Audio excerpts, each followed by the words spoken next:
Hello, how's it going? We're back. Hi Craftus, I hope you're not in the ad void right now. If you are, I'll wait until you're out. I'm so sorry. I always run ads at the beginning so nobody has to deal with them. But sometimes they run short. Oh, good, you're here. Sorry, my cat's on the table. I'm glad you didn't get too many ads. Sometimes people get 3 minutes, sometimes people get less than that. So, hi. Nice to see you here. You're the one who likes mushrooms, aren't you? I'm gonna light some candles. I know that it's a bit of a switch up from the. You didn't even get them at all. Okay, I love that. So music is a bit of a switch up. We're doing jazz now. We were doing an angry song earlier because I was feeling a bit angry today. But now we're gonna do our relaxing jazz and candles. This one is very intense. It's a wood wick candle, so it's gonna sizzle.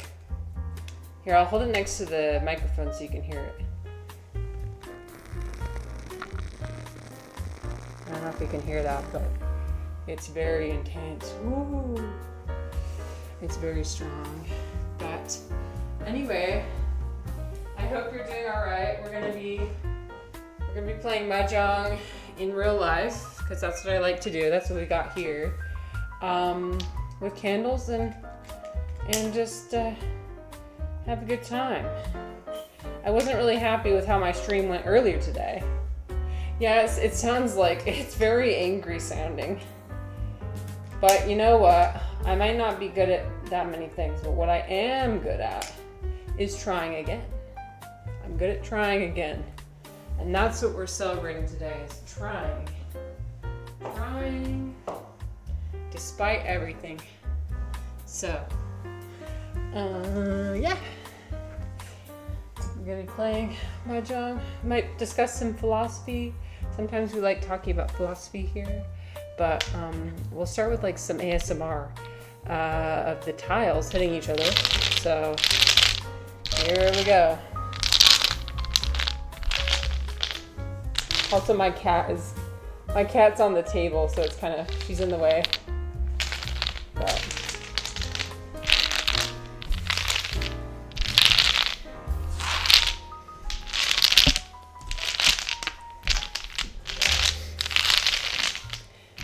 let's see, maybe I'll bump up my mushroom energy meter to 3. I'm feeling like a nice solid 3 right now. Yeah. We're feeling a nice solid 3. Turn the music down slightly. Maybe a little bit more. Okay, I think that should be good. Let me know if the music's too loud.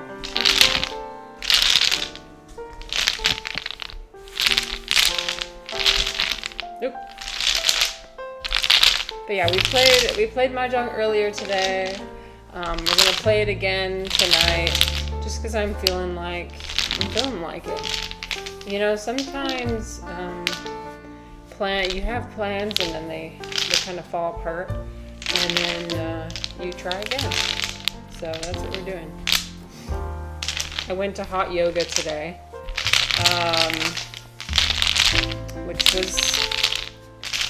was fun. It always like beats the shit out of me, and then I'm just left with like a very clear headspace. So that's why my hair is a little bit flat, because I showered. I went after hot yoga. Okay, so we're building the turtle. So we need to do 8 across and 8 down. So 4, 6, 8. I think I can count. Yep.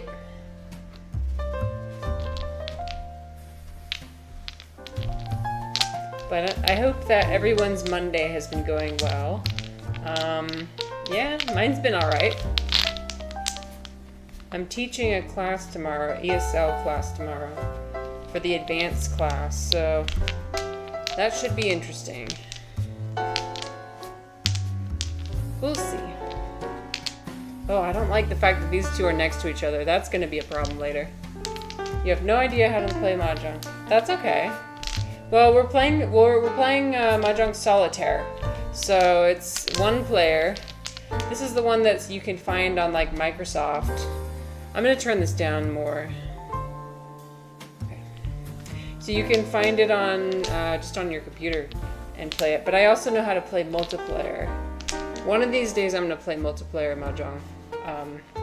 When I can find a suitable source to play.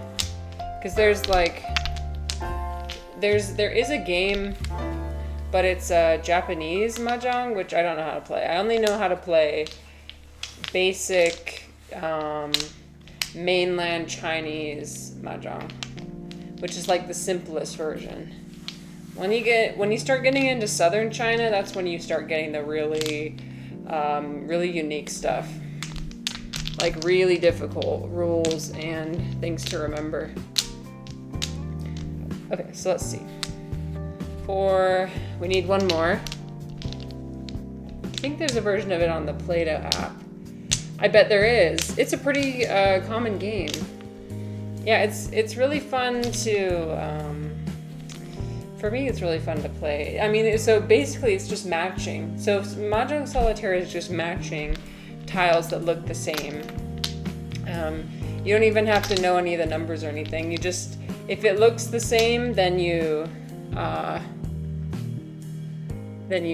match them together. But okay, let's see.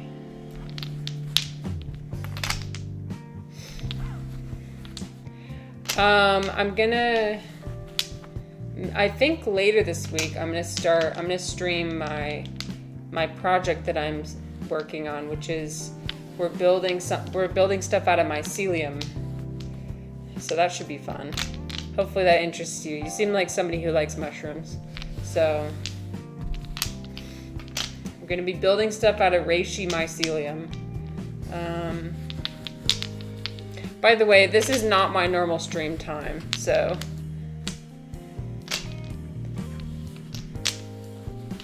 yep, this is definitely not my normal stream time. Usually I stream during the day, but I just figured it'd be fun to play. It would be fun to play at night and see what it looked like at night. It's not your normal uptime. Is it pretty late for you right now? Let's see, 1, 2, 3, 4, 5, 6. Okay. On a school night, on a work night. It's past 4 a.m. Oh, Jesus. You've been up for a while.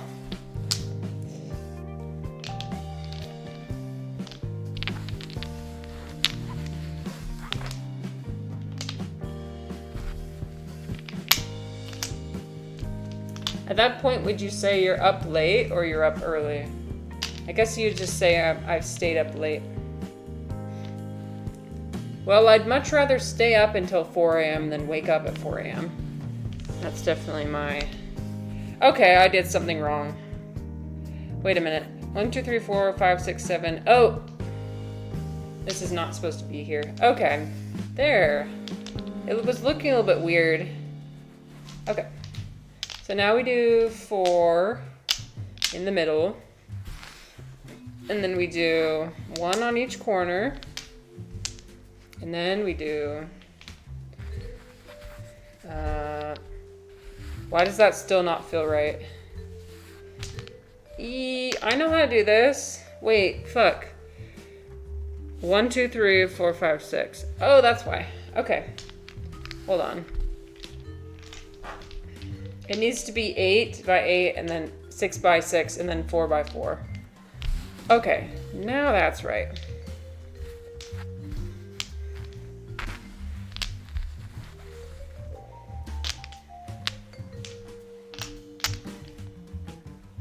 So usually we discuss philosophical topics on this stream. So today we talked about love and longing, and a topic called limerence, which is it's more than just like a crush on someone. It's a It's a obsession, an unhealthy obsession with another person. And that obsession usually comes from wanting a characteristic that they have. So I've experienced limerence before towards someone, and it was a very weird experience because it basically occupied my entire life. All my thoughts were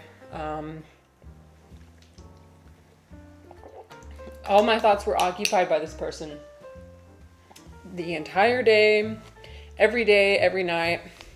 For many nights I couldn't sleep because I was so, I don't know, it was like it gave me huge boosts of serotonin. But the most recent example of this is there's this show called Heated Rivalry, which is about gay hockey players. It's very good. I enjoyed it very thoroughly. That's not my audience's usual cup of tea, but it definitely is mine. Here, we're gonna make sure that this is all in frame. I just prefer old school style. Okay, that's fair. Okay. Wait, I'm gonna move this. Wait, it's okay. It needs to be further this way. We're gonna just shift it a little bit.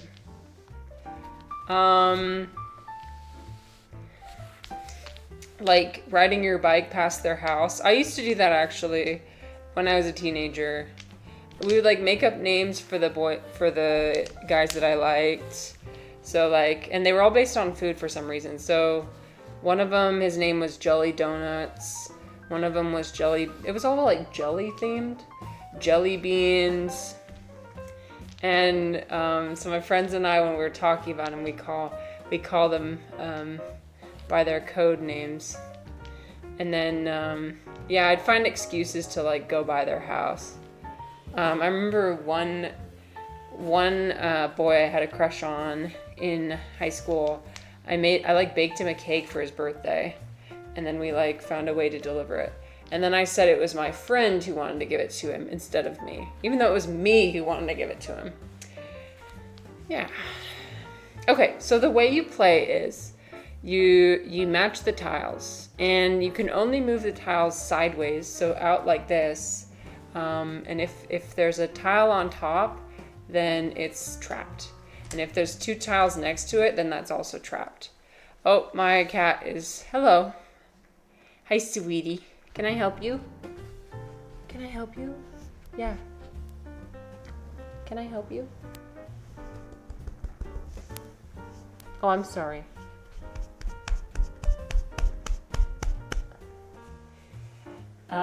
When I was a teen, I joined a karate club because I had a crush on a girl there. But the crush didn't last long, and I got stuck in that club. Oh, no! Oh, no. And you can't, like, say the only reason you joined is for a girl. Oh, shit. Well, did you at least find a way to enjoy it? That's funny. Alright. So we're gonna move this. Okay, that's fine.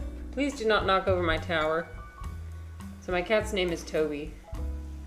Please do not knock over my tower, sweetie. Okay. So we'll start with our first match. So we're gonna do these two. You won a few times national gold. What? That's crazy. So you actually wow, you really committed. Damn, that's commitment. You're like, you know what? I'm here, so I'm gonna do my best. I love that. Just be the best at everything you do.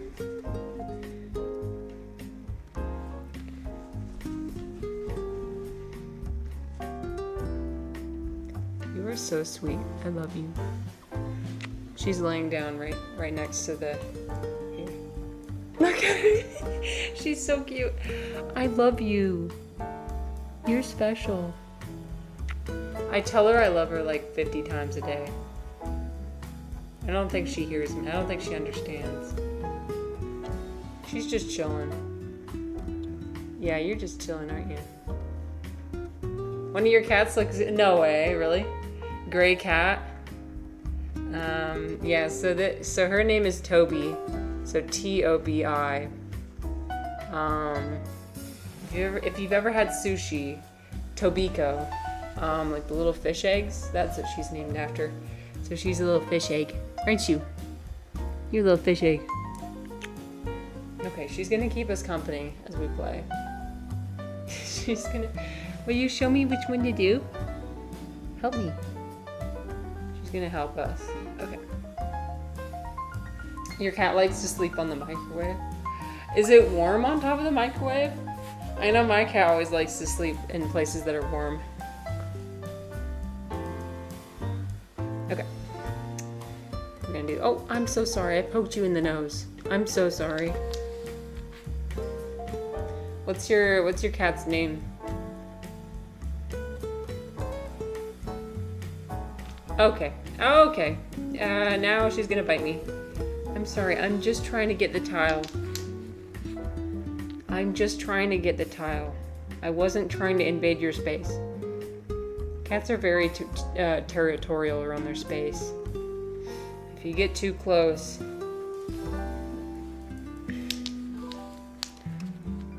Oh, you know what? I want to do these two, but I think that would be unwise. Because... Wait, where's this supposed to be? I think this is supposed to be... Yeah, okay, right there. I mean, it would free up 2 tiles. Okay, I need to be strategic. She's very vocal, but she doesn't meow. She just makes those sounds like yelling when she wants something. Oh, that's so sweet.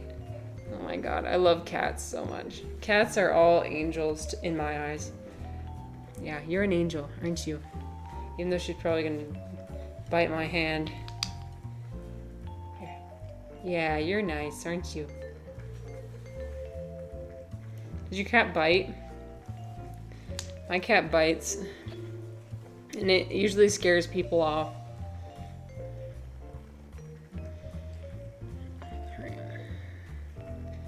We're gonna, okay, so if I remove this, it frees up this one of dots, but actually I don't even need,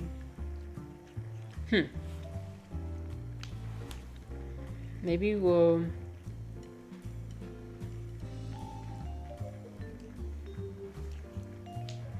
this one doesn't, she's the oldest. Oh, so she's a good girl then. Yeah, Toby's a menace. You're an absolute menace. Yeah. She's an absolute menace to society.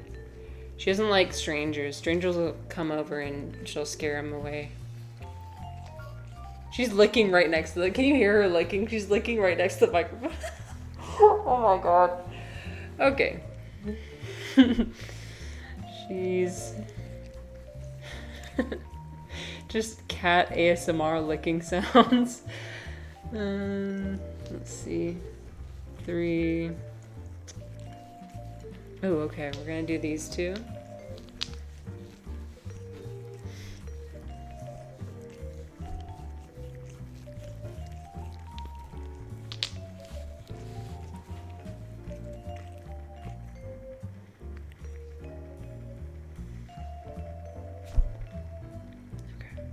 I think I'll do... Ooh, I want to free up this tile, but look, it's trapped. So I think I'm... Wait a minute. Oh no, that looks like an 8, but it's a 9. So you don't need to know the Chinese numbers when you're playing solitaire. You do need to know the Chinese numbers when you're playing multiplayer. Because you need to be able to read what these numbers are to know, because you can make runs of 4, 5, 6, 7, 8, 9, etc.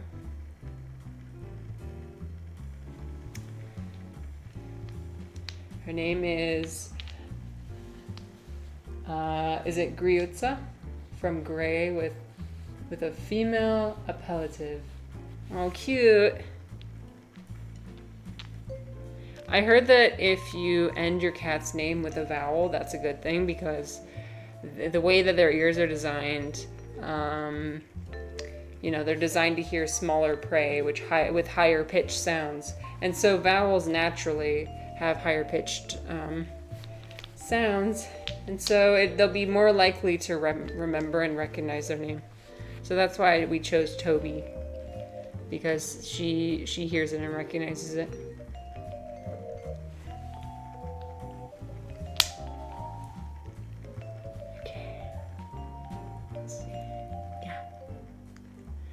She recognizes a few different words. Like, she'll recognize her name. She'll recognize play.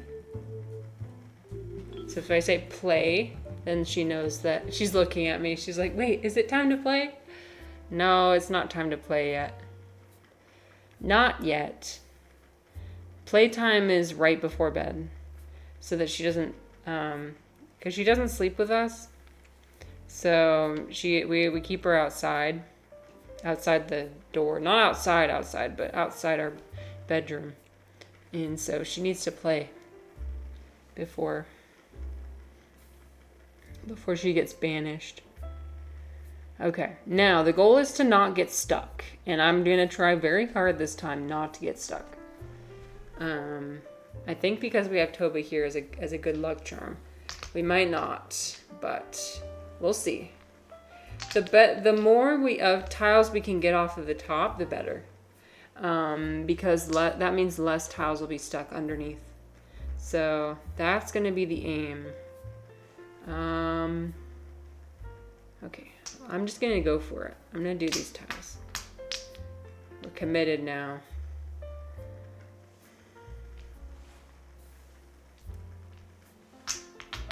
It's just so satisfying to hit the tiles together too. Okay. Let us see. So, I see so many potential matches, but most of them are blocked off. 3, no. I need to get rid of this 5. Don't tell me I'm stuck already. Dude, that'd be crazy if I was stuck already. No! Oh my gosh. Your cats are half outside cats. They don't even have a place for doing their needs inside the house. They just learn to go outside and come back for it. Ooh, that sounds nice. Oh, but do they ever get in fights though? Because that's one of the reasons we keep Toby inside, because like my cat growing up would get into fights, and it would just, the vet bill after he returned home with so many injuries was like so expensive. So we're like, oh, I don't know. But it's nice. I guess it's nice to allow a cat to have, free range outside, and also not have to clean up the litter. So I can understand that. But for me personally, I don't mind cleaning up litter. Okay.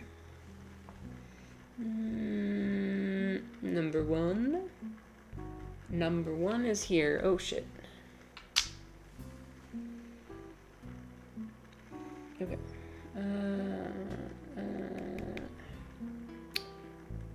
Wow, this is tricky. Oh. Here.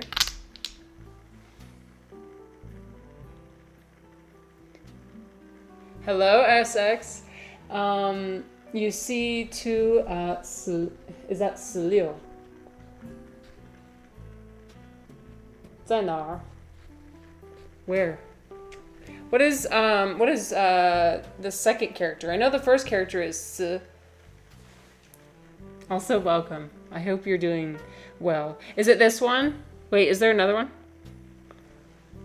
that I didn't see? Because like these two, these can't be removed because this one's trapped on the inside. Yeah, we're playing IRL Mahjong today, and we're also talking about cats right now. Earlier today we were talking about limerence. and longing. So we can only match tiles that are on the outside. Oh, I think I'm almost stuck. This is crazy. Wait, here's two. These are 2 8s.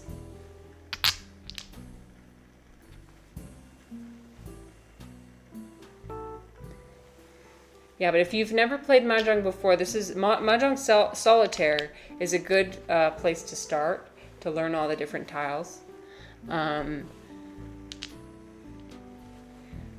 So the way the ladies I play with are mainland Chinese, and so what they call everything. So this is called tiao. So tiao, and this would be like ba bing. But if you're like Southern Chinese, I think they probably have different names for it. I'm not familiar with those. Oh wait, here's 2. Jiu. Number 9. Would you like to come sit on my lap? Oh my god. I've been chosen. I've been chosen. Please sit on my lap. No, come back. No. Oh, dang it. She's not really a lap cat. Wait. Please don't fight my camera. You are being an absolute menace today. Did you know that? Usually she's not all over my setup. She's gonna you guys are just gonna hear a bunch of ASMR noises from her just licking right next to the microphone. Yeah. Okay.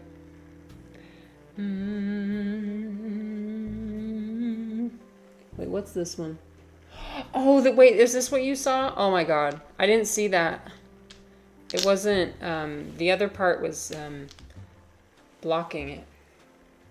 She's in a playing mood. Yeah, she wants to play. That's the thing.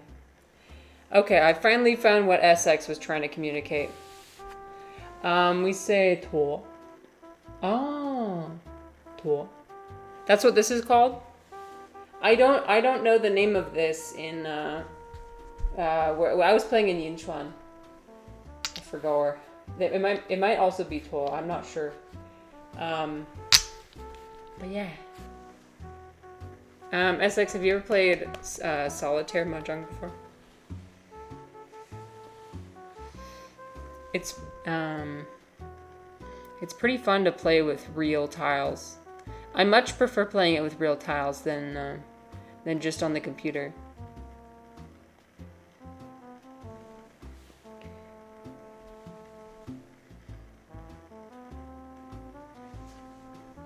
But anyways, yeah. 好久不见.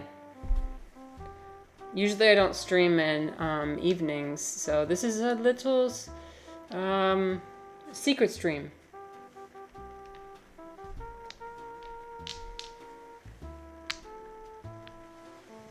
I was thinking about... Oh, I played Mahjong many years ago. Nice. Yeah, Mahjong's really, really fun. But I feel like it would be dangerous for me because I would just want to play all the time. Like my aunt, Jo Ai, she plays every single week and like multiple times a week. And she's like constantly gambling. Not a lot of money, but you know, she's losing a bunch of money, winning a bunch of money. She kind of has an addiction, as many older Chinese ladies do. Like, you know that people are really serious about it when they get really agitated and really stressed out when you don't play exactly when you're supposed to. If you take like more than 2 seconds to play your hand, they'll like slap your wrist, be like, play. Yeah, Craftus, so you can only match the extremities, exactly. Yep. You can only match the tiles that are free to go out this way. And also, I'm playing super relaxed, so we're yapping, we're playing. So, but if you see a match, feel free to let me know. I know there's supposed to be a strategy to it. I mean, you don't want to just do it willy-nilly. You want to like make sure you're freeing up as many tiles as possible.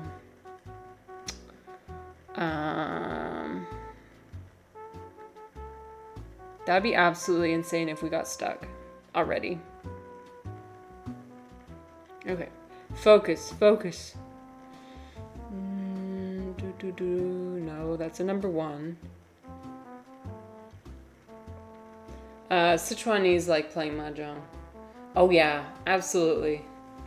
Yeah. Oh, I was in when I was in Sichuan, I really wanted to play, but I didn't have anybody to play with. Wait, okay, so Craftus, you see 2 8s. Okay. 2 8s. Not like these ones, right? Because these ones are all trapped. These ones are all trapped. This, maybe like this one. Where's another 8? Another 8. 2 zeros? Okay. 2 zeros. I wonder what you could mean by that.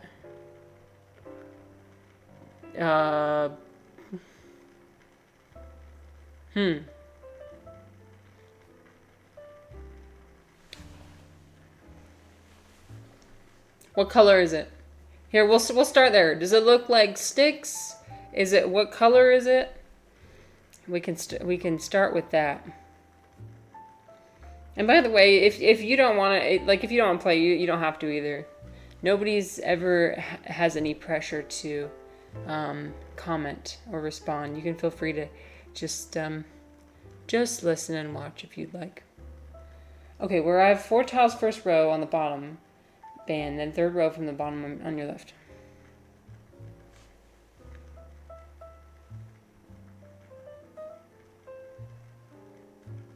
Third row from the bottom on my left. So this is a 2. Ah, okay. Wait, where's the other 2?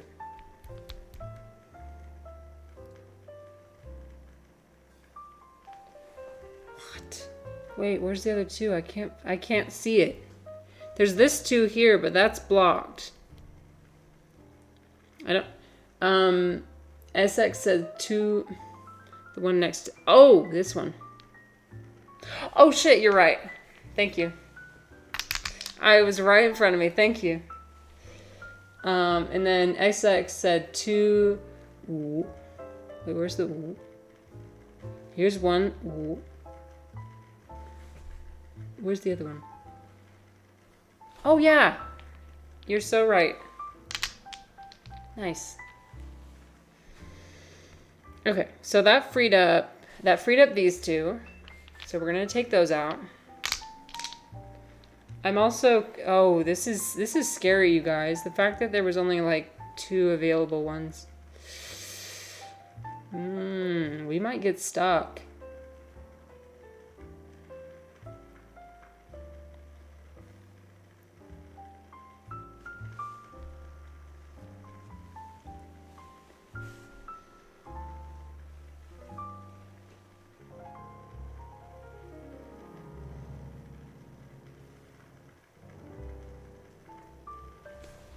Oh, right here.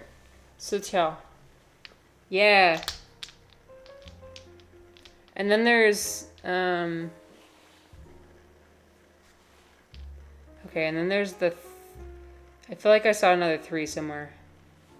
Oh, come on, I saw another 3 somewhere. I guess I didn't.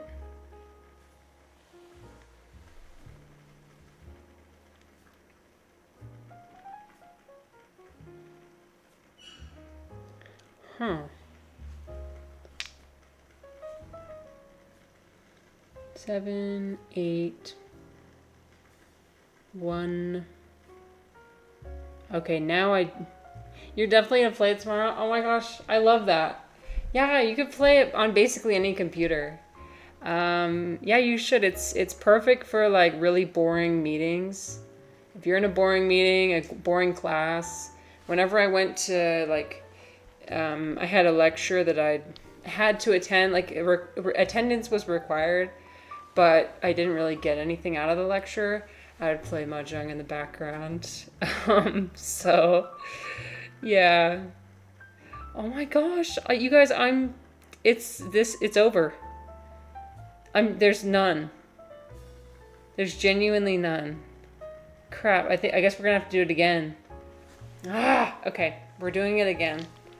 So far, I have not won yet. So, okay. But that doesn't mean we can't try. And sometimes we've allowed ourselves to bend the rules a bit. So sometimes we'll allow ourselves to do like one free match. So maybe next time we'll allow a little cheat. Just a little one. I mean, the regular games allow you to do it anyway, you know, so. At one point I do want to learn the different, some of the different formations, but. Let me move the microphone back a little bit.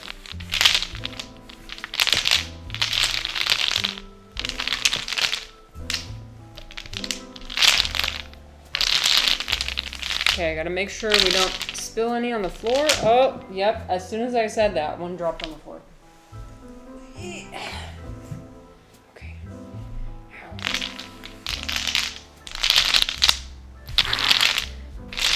Ooh, I'm a little bit sore. I'm a little bit sore from yoga today.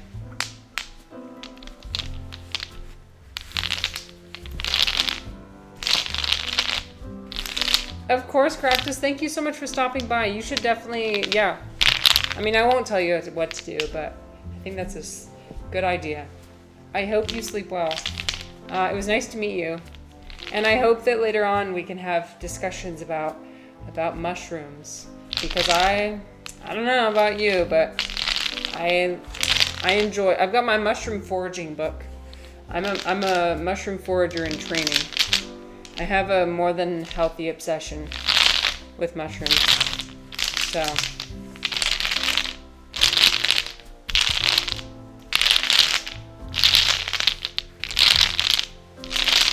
Okay, I'm kind of just moving around the outside of the. You haven't studied mushrooms, I just picked them and cooked them. Oh, damn. And you know which ones to pick? Okay. You got a forager. And you haven't died yet. So that basically makes you an expert. Okay, have a good night. Of course I know the edible ones. Some people think the same thing and yet they go and pick a death cap or something and kill themselves. I was thinking you were referring to mycology. Yeah. I love all things mycology.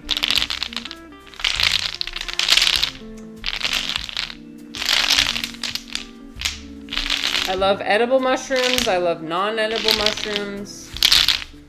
All of them. We did like a mushroom tier list at one point.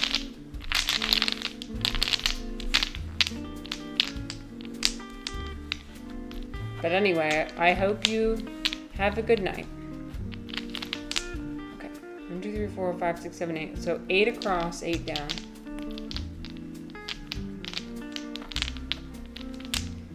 Okay. We got this. We can do it. I live right next to a forest, so I know the local mushrooms. I'm not confident enough to pick mushrooms from other zones. That's so cool. So you would literally go in your backyard, basically, and get mushrooms. Oh, that's like my dream. I would love to do that. That's so cool. Oh, yes. Mushrooms are the solution to everything. Mushrooms are going to save the world. I'm convinced. I am convinced. See, like, styrofoam packaging being made out of mycelium, like so many sustainable materials, good source of protein, good for mental health, good for neurogenesis, so many things. The possibilities are endless, truly endless.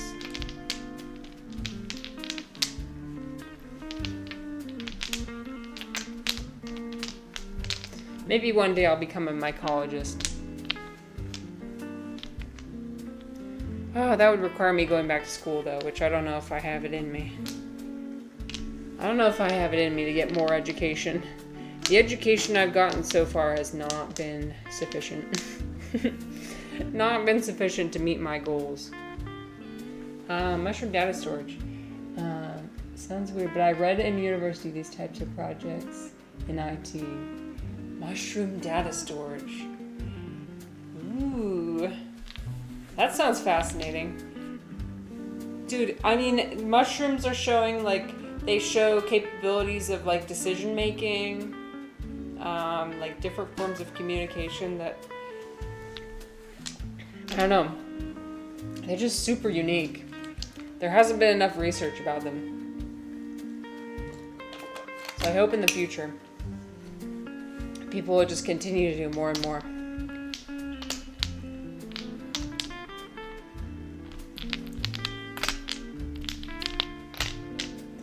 If I was still a biologist, I would like figure out how to get a specialization in mycology and do mushroom research. It's been a while since I got my bachelor's though. I don't know if I could get away with that.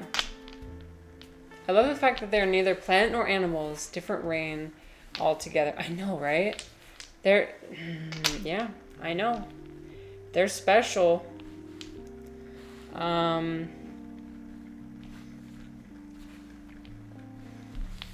The fact that they're, let's get that. There's just so many different types too. So many different types. They help recycle, nature's recyclers. Psilocybin shows a lot of promise. That's kind of the main type of mushroom I'm interested in. The psilocybin mushroom. I mean, it's kind of obvious from my I bet it's obvious from my profile picture. But yeah, I'm part of like a church that's dedicated to psilocybin mushrooms. And that's been interesting. No decomposition is possible without fungi. Yeah.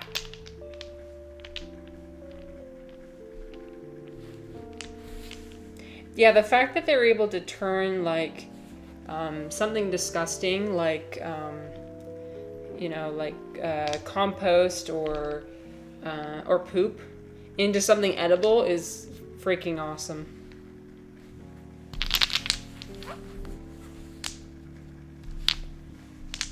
Okay. So I think we got the ratio right this time. Let's see.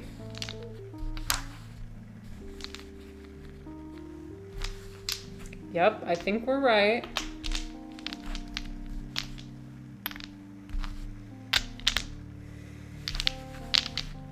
All right. Okay, we finished the tower. I don't know why my camera is crooked. Okay, we're gonna move it just slightly over.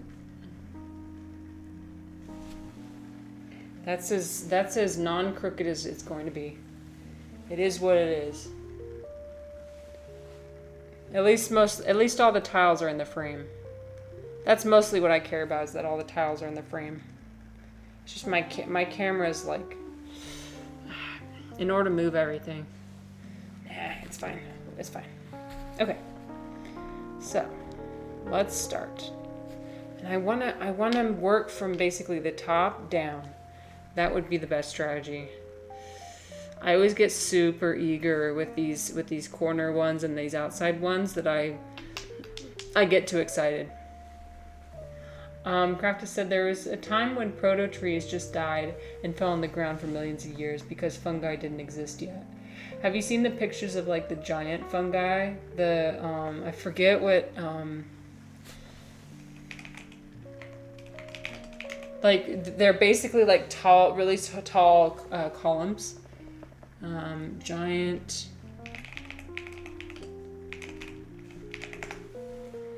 Yeah, they're so cool. The prototaxites. Oh my god, they're awesome. Here, wait. These ones, the ones that are standing over 20 feet high. These are so cool. Before trees existed. Yes. So here's a fossil of one, it looks like. Mystery prehistoric fossil verified as giant fungus. Hi, Dom. Demon hours. Yeah, we're summoning demons. We got our candles behind us. It's a vibe. I wasn't super happy with how stream went earlier today, so I was like, you know what? We're gonna stream again. And I feel like the lighting is perfect for Mahjong. How many vases have been smashed tonight? Not enough. I know. I kind of do want to.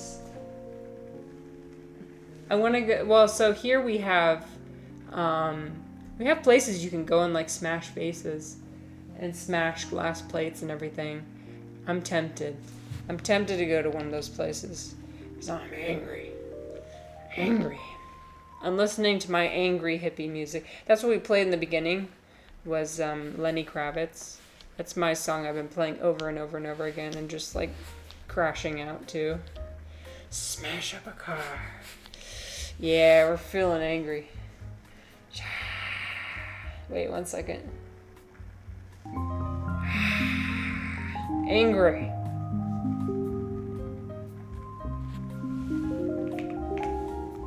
Oops, wait.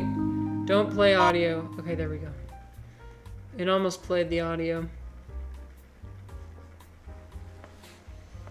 Summoning a demon is a scam. I asked one for power and it gave me a battery. It wasn't even rechargeable. Whoa, what? Yeah, that's the thing. You gotta be careful. Crafters, you gotta be careful what you ask for.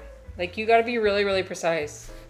I got on this whole thing of where I was obsessed with genies at one point, and I was thinking about it, and I was like, ooh, you have to be really careful about what you ask for, because if you're not as precise as possible, you could get anything.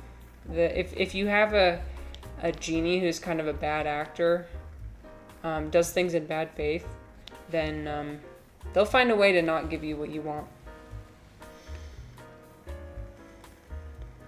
I wonder, let's see, if I could summon a genie, what would I wish for? Ooh, that's a good question. Maybe question of the day. The earlier question of the day didn't land.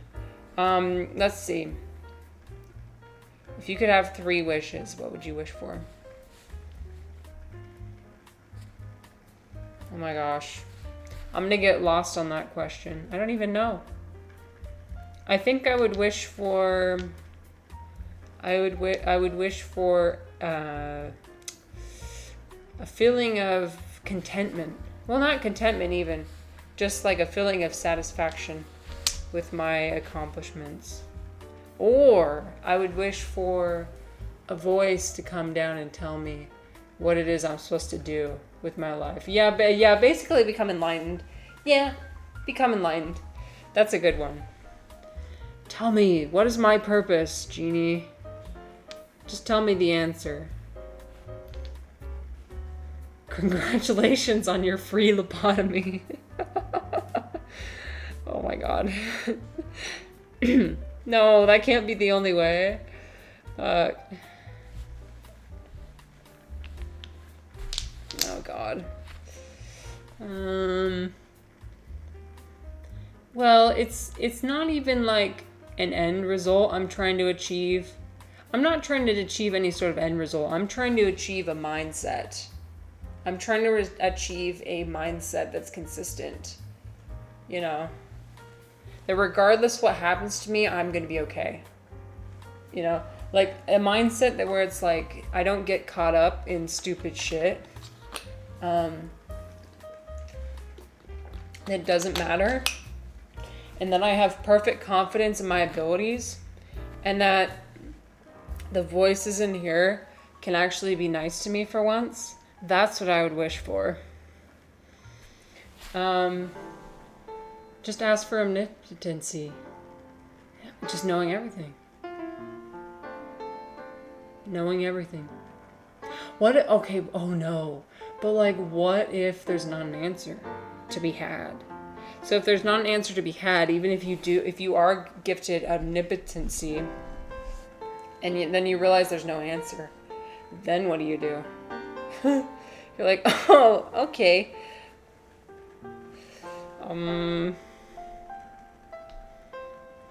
Sometimes it's the pursuit of the answer that's this fun part. But it's hard to stay motivated to keep pursuing it. Dom says, I think contentment can be hard to imagine. Who said that if humans had everything they wanted, they would destroy it? That person can't imagine contentment. It's like a state of being. I don't know. I'm convinced but it can't be permanent. It can't be a permanent mindset, because if something's permanent, then you don't notice it. Omnipotency has, oh, sorry, I thought it meant having unlimited knowledge. Unlimited power. Yeah, that could be cool. Oh, I was thinking of omniscience. Thank you, Dom. That's what I was thinking of. Unlimited power to take whatever you want. We were talking about,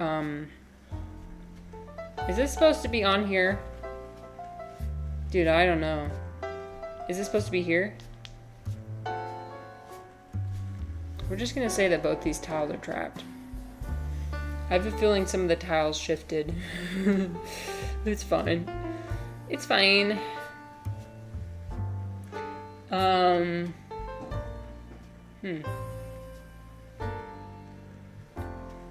I don't know, man. That's all I really want.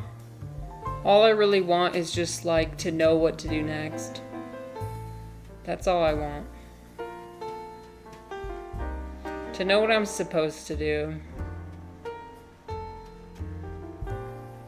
Because I do everything in my life, not knowing if it's something I'm supposed to do or not. How was my spiritual Sunday? Thank you for asking, Dom. Let's see. My spiritual Sunday was... It wasn't super spiritual, because I watched Heated Rivalry. We talked about that earlier today. That was the one with the gay hockey players. And I will say this. I did have a out-of-body experience watching this show. So that could be spiritual in and of itself. It was about love. So, okay, my spiritual Sunday, let's say... Sorry, I'm very non-serious. I'm not serious at all. Here, I'll show you. Here's the gay hockey players. Delicious. Absolutely delicious. Spiritual stuff can happen watching TV for sure. Yeah, I mean, I felt like I was actually there. Well, here's what we were talking about earlier, Dom, is that a lot of people have watched this show and they went to Reddit after watching it, and so many people are so obsessed with the show that they watch it like 20, 30 times over and over and over. They're just so desperate for the love. So it's not just sex, it's love that's ultimately presented, and it's presented in such a unique and realistic way that like people are like addicted to it. It's a dopamine loop that people are getting caught into. It's crazy. Corrector says, my spiritual Sunday was drinking 5 liters of wine all night. Damn. I mean, I do enjoy, Correctus, I do enjoy wine. I do enjoy it. Maybe not 5 liters for me personally, but I've got my book of wine. So I love wine too. Yeah, it's good. Sometimes I don't know, man. Sometimes I feel like I can also have transcendent experiences with alcohol, but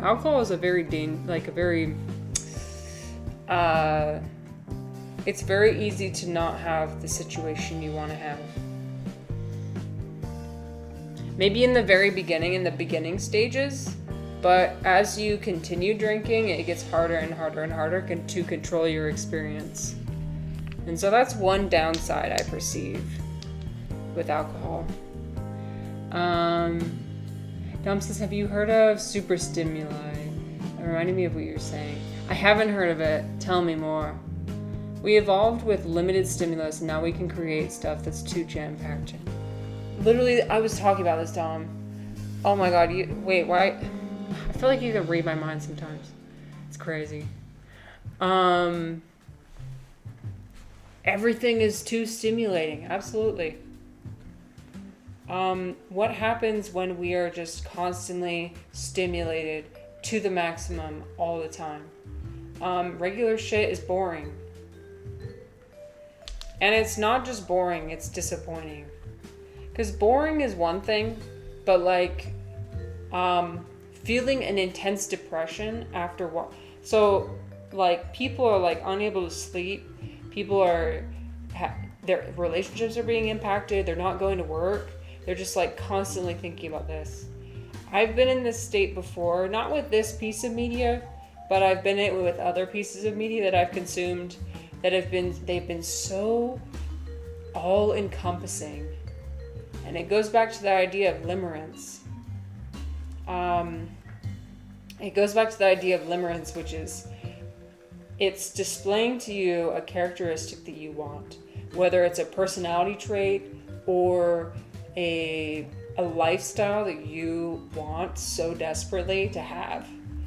And you crave it so bad that your body will literally like you can't sleep, you don't want to eat, you don't want to engage in your mundane life. Like it becomes all consuming. Kraft just said, I have an extremely high threshold for alcohol resistance and other anesthetics. Yeah. I mean, yeah. That's interesting. So does that mean it takes you longer to like get buzzed? Like if you're drinking with other people, is it harder for you you have to drink more than other people in order to get to the same state? That can be challenging, I bet. Okay, so you could finally go to bed since the cat jumped out from your lap. Okay. Good night, Craftus. Thank you again. Sleep well. I'll see you next time. Okay, so Dom says, I get like that with creating stuff sometimes. Like, ride the energy and then suddenly I didn't eat all day. Right? You become so consumed by it. And, like, not saying that's a bad thing. However, when it's about a piece of media or about something external to yourself, then you're like, I don't know, you're not putting anything out there, I guess. Not that we always have to be productive, but like if you get really into like an art piece, or like if you get really into something that's actively like, I don't know if that makes sense, but like something that's helping you be better, that's different than like becoming obsessed with another person's life, or a life that isn't real. In the case of this show, what was depicted was definitely not real. I mean, it looked real. It had the same flavor as something that could be real. But, I mean, these were incredibly rich, incredibly talented, incredibly beautiful people that were depicted. There were realistic ways that they interacted and expressed intimacy. That was realistic. And that's why I liked it. But these lifestyles of these people are not realistic. If I got that like that over Lord of the Rings, so that's normal and cool, I think. Yeah. We were talking about earlier how fantasy is one thing, and fantasy is that's cool and normal. Um, but like, with something you believe is real, that could be a problem. With you, if you start to develop parasocial relationships, with like the characters or the world, where it starts to affect your regular life, and when you like kind of start to hate your regular life, that's hard. And when it lasts for a really long time, like this show has been out for 2 months now, and people are still like reeling over it. And I think a lot of it has to do with like the current global situation and politics situation. So that's generating a need for escapism. But I don't know, like part of this comes from anger at myself that I'm not doing enough. Like, I want to do stuff. I want to be a part of a counterculture movement. I want to be an actual real life hippie. And I think that there's probably other people out there who agree, but there's no sort of structure or anything in place for anything like that to happen.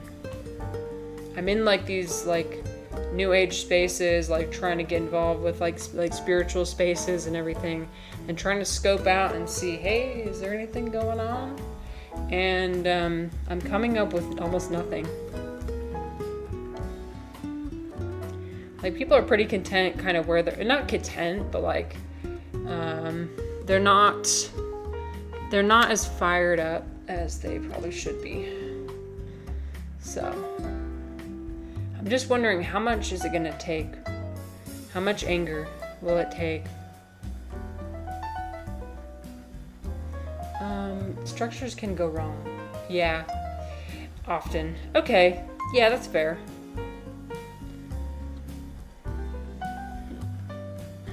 Sorry, I'm just going to turn the music down a bit. There we go. And it'll take, I mean, not saying it should be led by any one person. Actually, that would probably be a bad thing if one person were to lead it. Because you can have weird personalities. Yeah, you wish you had more community. Yeah, it's just, I wish I had more community. And Twitch is cool and fun, but ultimately it's not the same. I keep coming back to that. I'm like, I keep trying to form something, and it's not the same as like being there with people and feeling the neurochemistry, like the signals coming off of people and the body language coming off of people, and like I don't know, just like super candid responses to everything. I mean, don't get me wrong, Twitch is as close as we can get to like real interaction, but it's not the same. Hi, Hero. Oh, it's a kitty. Cute. Hero, we're streaming again tonight. I hope you're having a good evening, Hero. We're doing a little Candlelight Mahjong. It's fun. I love the lighting. It's great. It's like super romantic. I almost want to like put the candle next to the microphone, but I think it will be too loud. Okay. We're gonna move these two there. Mom says there's a meditation teacher in my suburb, but I emailed him and it was a weird interaction. He kind of degraded my practice, but he said he only taught how to be calm. Okay, well, and that's not to say real people can't be,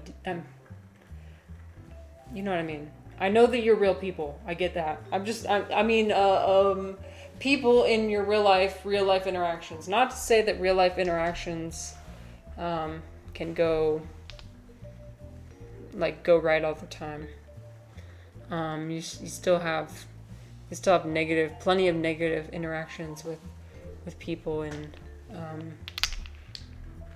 what should I say instead of real life? I'll say in the physical realm. That one YouTube video I watched about how the chronically online will become a new underclass. That video talked about how online is, you can think of it like a place, an actual place that you can go to. So we'll call it the online space and then the physical space. Shout out to all the non-physical homies. Yeah. Sorry. Sometimes I don't word things the right way. I've been doing that all day today, dude. It's bad. The Freudian slips have been off the charts. We're just saying whatever's on our mind when it's on our mind, and sometimes that's a bad thing. I don't know, I realized today, I was like, ooh, okay. With Twitch, like, I always had the goal of presenting my entire self to be consumed. And that's what this is. Like, I'm being consumed. But it's still only one-sided. No matter how much I try and present my full and entire self, it's still going to be a one-sided thing. I'm not going to achieve what I desire.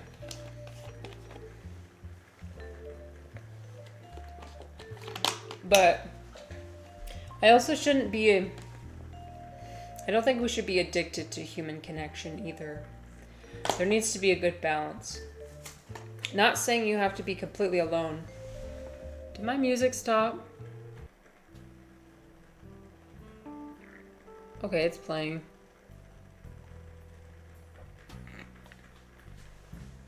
Anyway, I kind of forgot what I was saying. Something about, like, being okay on your own. That's important. But also, needing other people and connecting to other people. I don't know, I've been seeing more and more signs these days that we are much more connected than we think we are. Things just keep coming up, and maybe it's coincidences. But like, either it's something I said that then gets said by another person. Like, I'll have this idea, right, that I think I came up with, but then somebody else will also have come up with the same idea. And I'll be like, whoa, okay, you've already thought about this. I don't know, people are fascinating. Or I've also noticed subconsciously that if I say something to someone, they might say that thing I said to them to another person and not know that they're, like, subconsciously using it. I noticed that with me, like, sometimes I'll hear somebody else say something and I think it's cool and good, and so I kind of take that in, and then I use that wisdom on other people. And I didn't notice that people do that with me too. I'm like, whoa. So I think the more you, like, put your feelers out there, like you put things out, the more influence you have, even if it doesn't feel like it. Because it doesn't feel like it most of the time. Most of the time it feels like just talking to the void. But okay. Trying not to get stuck, but given my track record, we might be in a dangerous situation right now. Oh. Okay, wait. Let me look at the ones that are on the side. Wait a minute. Okay, I can take these two away. I might as well. There's no harm. It's not going to do anything, but I'm just going to take them away anyway. Okay, I'd like to get rid of this 3. How do I do that? Tom says, my friend used to always say, right? And then I noticed it spreading to me and all my friends and it wigged me out. Right? See, I just said it. Right? Yeah. Like one time I said to my best friend, I was like, I can't remember exactly what it was that I said to her, but I was like, people, it seems like people want to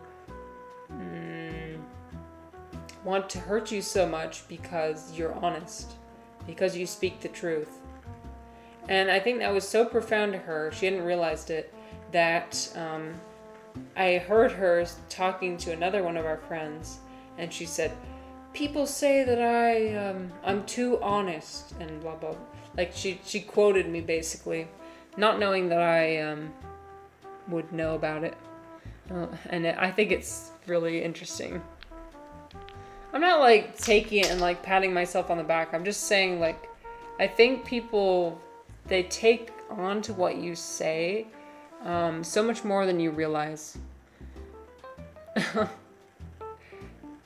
I'm going to keep telling myself that. I'm going to keep telling everyone around me that you have so much more impact than you realize. I mean, it might be hard. It might seem hard to keep trying, but just to keep trying. You just got to keep trying, man. Because what are you going to do? Not try? Like, am I reading anything lately? I started this book called Carmilla. It was recommended to me by Aristotle, the streamer. It's like a vampire romance. I don't know much about it. I'm just on the first chapter. It's written very much like Frankenstein, so like kind of an older. It's like a kind of a gothic romance, but nothing philosophical right now. I should. I guess I'm just I'm a little burnt out. Although, Dom, I'm not sure if you were there for Ivan Neo's stream on Saturday. I know you pop into his stream sometimes. But, like, he had a really cool stream on Saturday where he was talking. He basically did a presentation. I don't know if he would like me yapping about. I'm going to yap about him anyway. I don't care. It's positive, so. I feel okay talking behind people's backs if it's a positive and good thing. I don't know how other people think. But, anyway, he gave a presentation about how secular people can find meaning and purpose in their life. And I think it was really cool. I feel like it really came from his heart. Like, he really cared about it. I don't know if, like, his audience gained as much meaning from it as what he intended. I mean, that's kind of always what happens on Twitch. You might intend something to go one way, but it's not guaranteed to go. But yeah, it was awesome. I would highly recommend, if he has the VOD, I'm not sure if he does, but like, he really was trying to get through to people, like, okay, you guys, secularism, like just seeing things from a utilitarian lens is not working. But you don't have to compromise your rationality. Because you know, with him and with a lot of people in his community, like, they're very, like, seeing things in a rational way, not, considering anything spiritual would kind of threaten that. And so but we're all trying to get the same thing, really. It's just, we call it different things. We label it different things. We go about it in different ways. And so it's cool to see, like, him do that. It was actually really meaningful for me. So, anyway. We're all trying our best. Oh, fuck me. Hi. Hello there. I was talking about you. It was all positive, I swear. That's so funny. Oh my god. I'm embarrassed now. Wait, I'm gonna get my fan. I'm embarrassed. It was good. It was all positive things, I swear. Okay. Dom says, I have some small vendetta against scientific materialism. You didn't hear what you... Oh, well, no, it's okay. I'm happy to say it again. I was talking about your presentation you did on Saturday and how I thought it was very meaningful. I feel like it really came from your heart. And I appreciate it because I think we're all trying to do the same thing. We just go about it in different ways and we call it different things. And I like how you were like, oh, we can go about this finding meaning and purpose without without compromising our rationality. That's absolutely wild that you came in right now. I can't believe that. See, Tom, this is literally what I'm saying. It's like some things just happen and I'm like, this is spooky.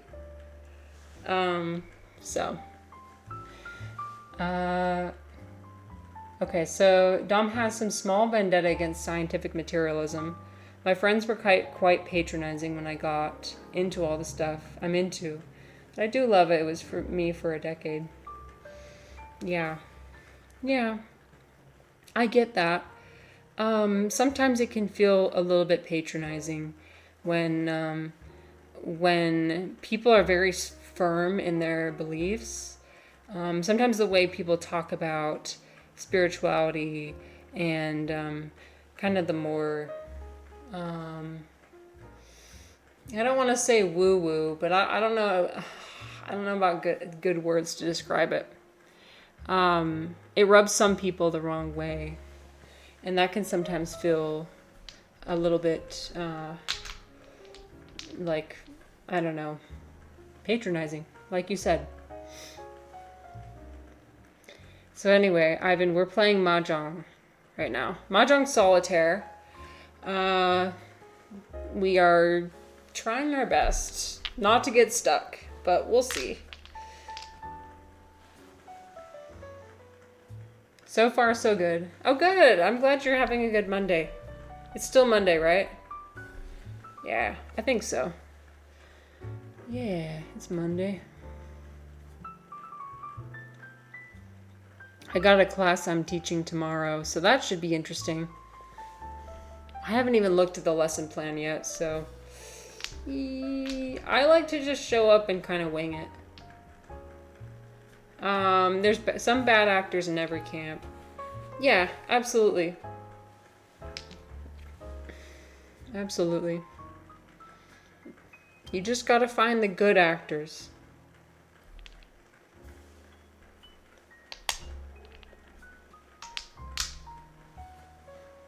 Most people are well-intentioned.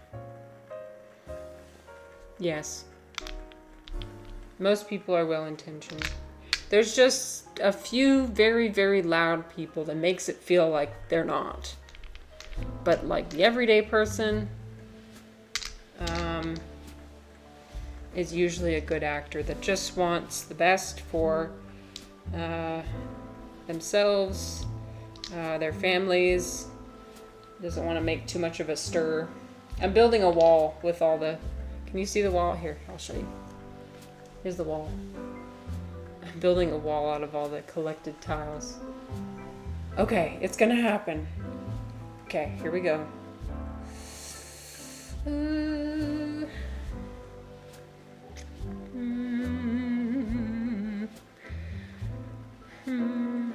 Oh, here. Oh, that's good, because that removes this tile.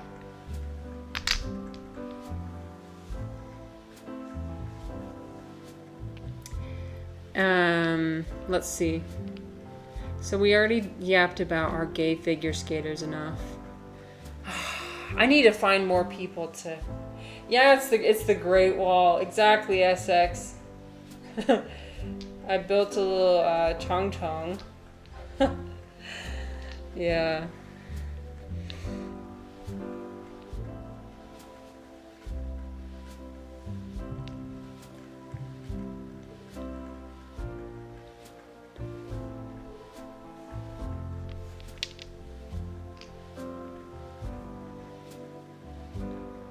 Anyways, what I was saying is I'm gonna find somebody else to yap about it with, because I haven't yapped about it enough. You guys ever have something you just get so obsessed with it you just have to tell everybody about it? I thought streaming about it would get me. I can't move that. That's stuck there forever. Can't move. I thought it would get it off my mind. You know, like an earworm.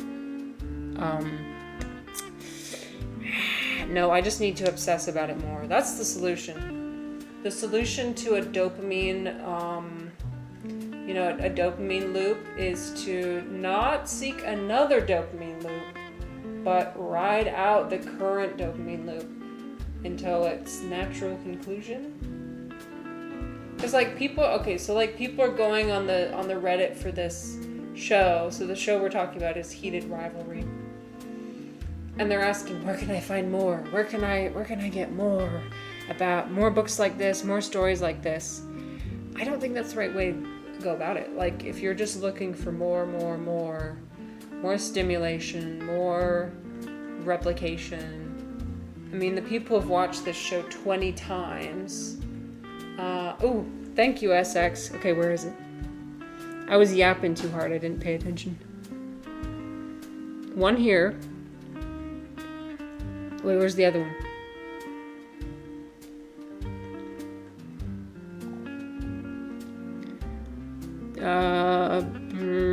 Wait. Why can I not see? Okay, wait, look. This one first. Look, the other fives I'm seeing are here, which is stuck, and here, which is also stuck.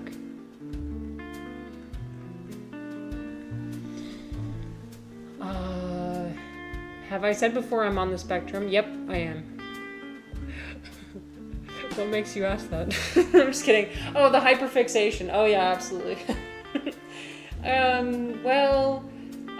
Everyone's on the spectrum, right?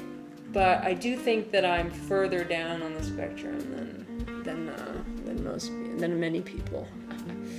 I haven't gotten formally diagnosed, but I don't think I need to. Yeah. There's just certain peculiarities that I have.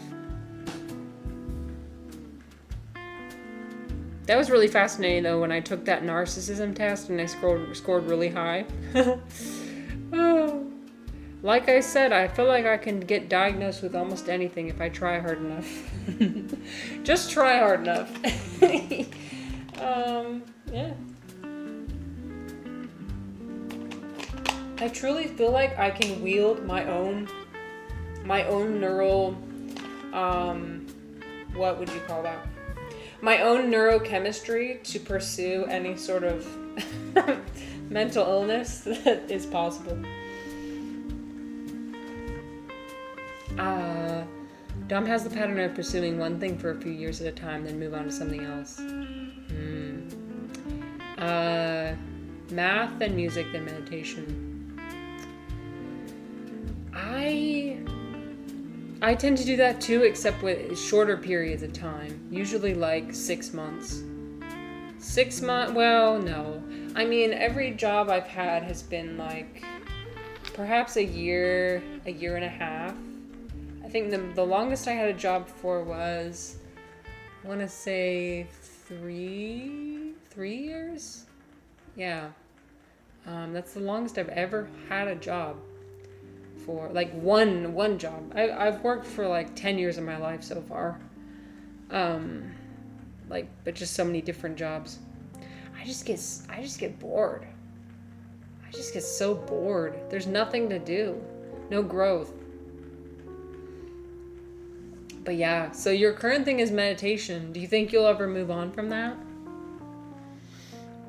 And by the way, what you said earlier about another form of chasing pleasure, I completely agree. That's what people are doing, is they're chasing pleasure. I mean, watching that entire series all in one go, all 6 hours, it was a very pleasurable experience. I'm gonna be honest with you, it was very nice. But I know that I'm never going to experience this being able to watch it again for the first time. And that's tragic. That's why I mourned it when I finished watching it. I was like, oh shit. Sometimes I get hit with depression halfway through, and I'm like, oh fuck. This is gonna really hurt me, isn't it? Where I'm like, oh wait, this is too good. This can't be this good, you know? If something's too good to be true, it usually either is, or it's gonna extract something from you later on. Something's going to be extracted from you later on. Oh, I really wanted to do these two, but this one's trapped. Dang it.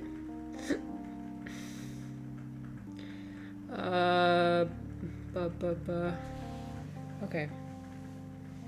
This one's free, but look, I don't have another 5. Am I stuck? I think I'm stuck.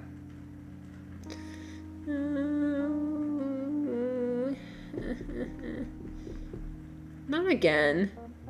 Okay, well, maybe we'll take our 1 sheet. I think it's, you know what? I think we're allowed to have our 1 sheet.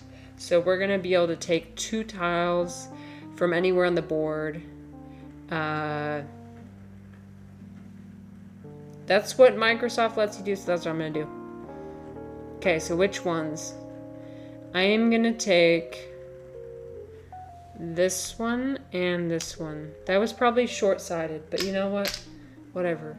And now this one's automatically free. Why? Because I said so. Okay, nice. And now this one's free. Just ignore that. That's not there, okay? That doesn't exist.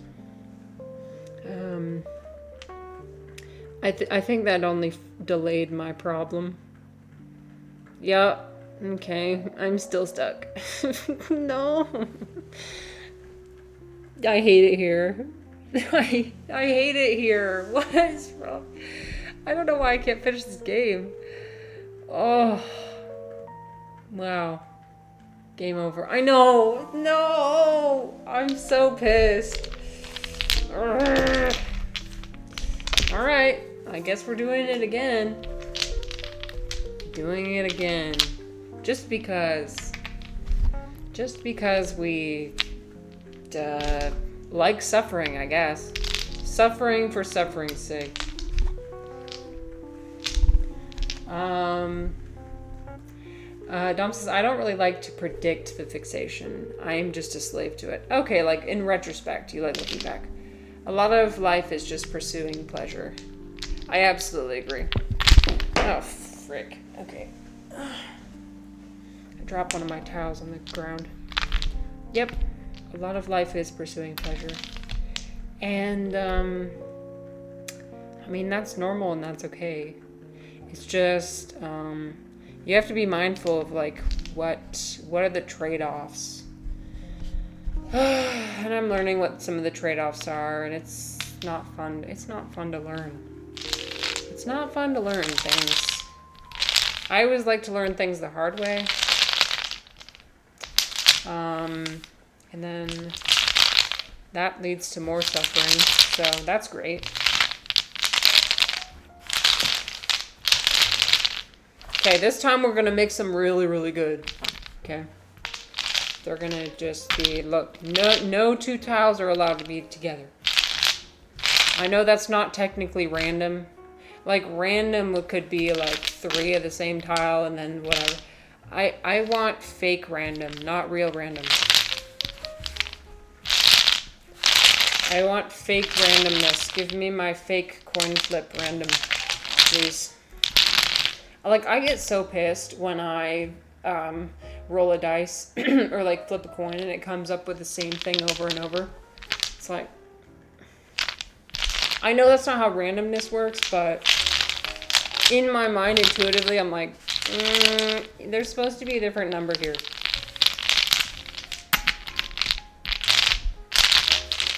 Hey, but that's what I always like to do. If you guys ever struggle with making a decision between 2 kind of trivial things, flip a coin. Flip a coin or assign a number to it and roll a dice. And whatever number it lands on, if it's the one you want, I mean, you'll realize that it's what you want. You'll realize as the coin is being flipped what you actually want. I mean, that's usually how it works for me. Usually I like to flip the coin, and whatever the coin tells me to do, I do the opposite. Because I just like to prove that I'm in control. I'm in control of my own decisions.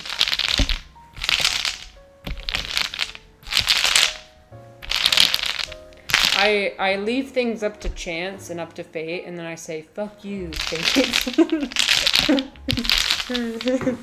Okay. Dom says, this person has some nice idea. I think I've quoted before. There is suffering that helps you grow and suffering that goes wasted. But the suffering, if the suffering helps you, then I would call it dumb. Yeah, there's definitely like useful and not useful suffering. Ideally, we'd like to always have the useful kind. The helpful kind that teaches you a lesson. Not pointless suffering. But like, maybe it's about if you decide if it's pointless or not. And that's the thing. The thing with having a mind with anxiety and depression is that you're always telling yourself that you've lost. I've noticed this. This might be a tangent, but like, when I tell other people that I'm weak or that I'm insecure, they will capitalize on that. Okay, not capitalize, but you know what I mean? They'll take advantage of that. Or they'll believe it. The more I manifest weakness in myself, the more people will be like, yeah, you are. You are weak. You are this. So when I have a brain that's constantly trying to go against myself, I am my own worst enemy, literally. I am the bane of my own existence. Truly. And that sucks. Okay, wait. 1, 2, 3, 4, 5, 6, 7, 8. Okay. We can count. There are two kinds of suffering. The suffering that leads to more suffering and the suffering that leads to the end of suffering. If you are not willing to face the second kind of suffering, you will surely continue to experience the first. Yeah. Suffering that leads to more suffering or the end of suffering. Well, I don't know. Dom, I might have mentioned this to you before, but for me, I'm not necessarily interested in seeking the end of suffering. Like, I don't want to stop suffering. I just don't want all my suffering to be pointless. That's basically... I don't want it to be pointless. I want it to have a purpose. I want it to mean something. Maybe that's asking for too much. I don't know.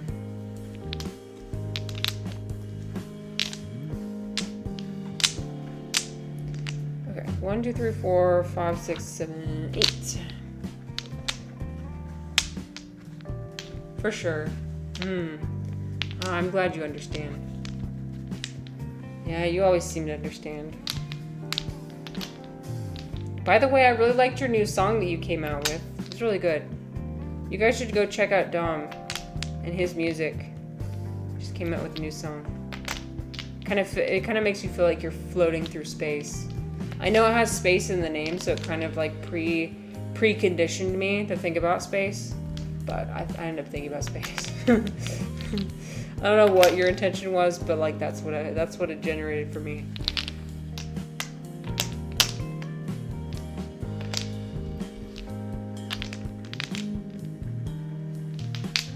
And that's part of your new... So you're working on an album, right? So you've got other songs in the works. Just trippy name. Yeah. I love trippy stuff. You know me, I love trippy stuff.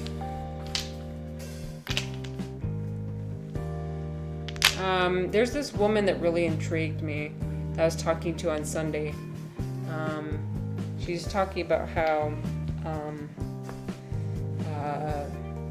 humans have the potential of the universe inside of us. And I want to know what she meant by that, but I didn't get to talk to her further. I'm still looking for magic. Like, I kind of know in the back of my mind that it may maybe not exist in the same way I thought it did. But that doesn't mean I'm going to stop trying. And I followed a witch on Twitch. Like this. It's interesting. I didn't know that men could also call themselves witches, but he calls himself a witch. And I'm gonna learn from him how he does magic. I think it's like related to paganism or something.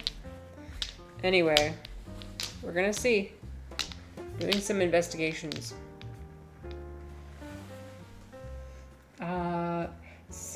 So what have I explored? I mean, I guess all I've really explored is just my own psychedelic experience. That's it. I've only explored psychedelics. And only with myself. I haven't even had a psychedelic. I had one psychedelic experience with one other person, and that was a huge mistake. I don't think I'm gonna do that again. Maybe in a group setting where there's a ritual aspect. Maybe I'll try that. I've been to a cacao ceremony too, so I guess I've done that. It was cool. It just always it puts me in a nice headspace, and that's cool. It just again, doesn't do anything to defy expectation. I'm greedy.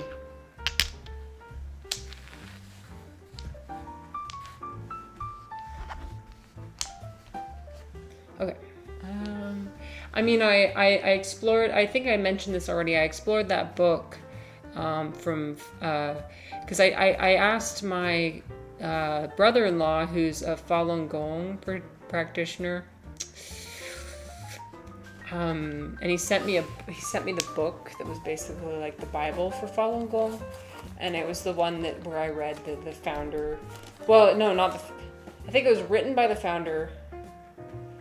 It was written by someone very important, and it basically told you that with the right cultivation, you can walk. I'm sorry, I'm not laughing.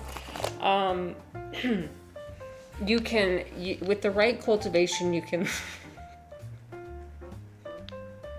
I'm sorry, I don't know why I'm laughing. Oh my god, I am so disrespectful. No. I think it's because the founder is kind of not very politically correct. I think he was kind of racist, so I think I'm allowed to laugh. But he thought he could walk through walls and do different magic tricks. Oh, I don't mean to laugh. Because, I don't want to make fun of people's religious beliefs. That's the last thing I want to do.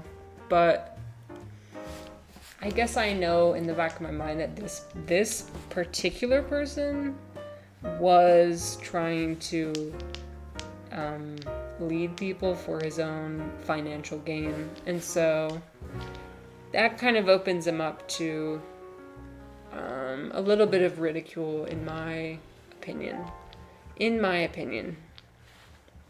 Okay. No, I try to be nice to everybody. I try not to make fun of anybody. It's hard sometimes. Sometimes it just comes out. Falun Gong is illegal in China. Yeah, SX. I wonder what are your thoughts on it? So I went to the Shenyun. So Falun Gong is here in the United States, and they've got this dance group who comes around and does. They just do performances And so like my brother-in-law's on the committee for that.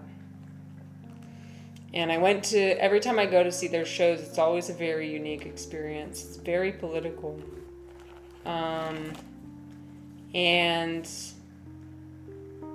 the last time I went, there was a lot of propaganda. And one of the big propaganda things was like, it said, evolution is a lie. And like, I can't remember some of the other stuff. I remember the first one I went to, there was like a tidal wave with Karl Marx, and he had like laser eyes. I'm not kidding you. Like, that really stuck. I mean, you see that and that really sticks with you. Like, that will stick with you for a long time.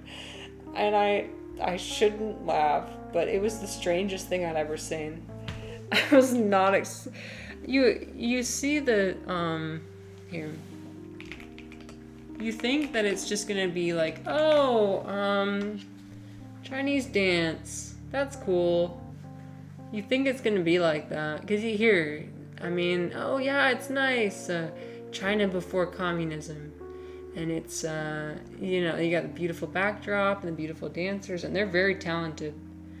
But usually about halfway through or towards the end is when they try to push their agenda, and it's a little bit controversial. But anyway, that's a huge tangent. That's just my opinion. I don't mean to be disrespectful of anybody's religion.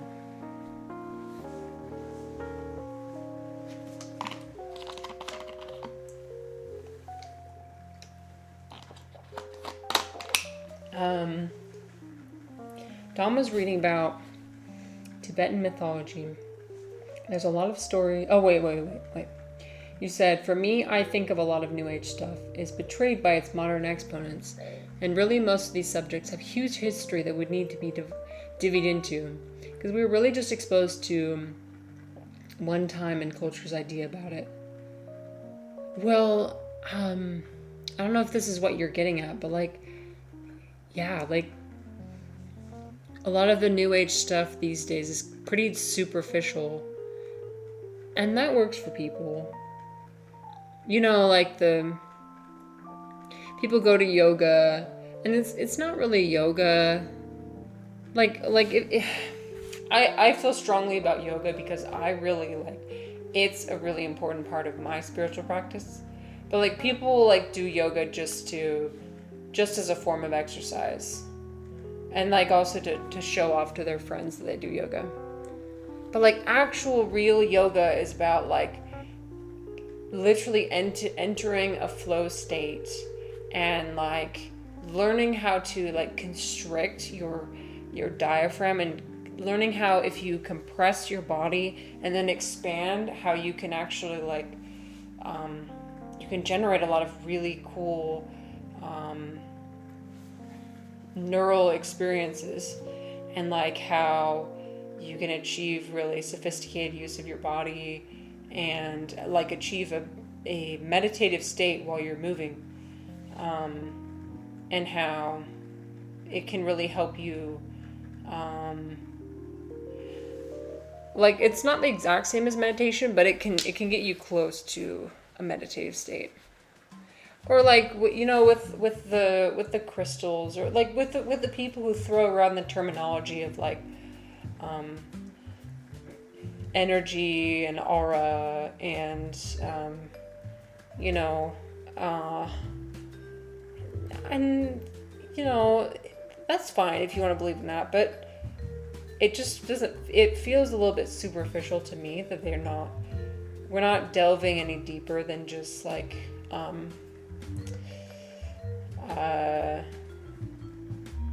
don't know.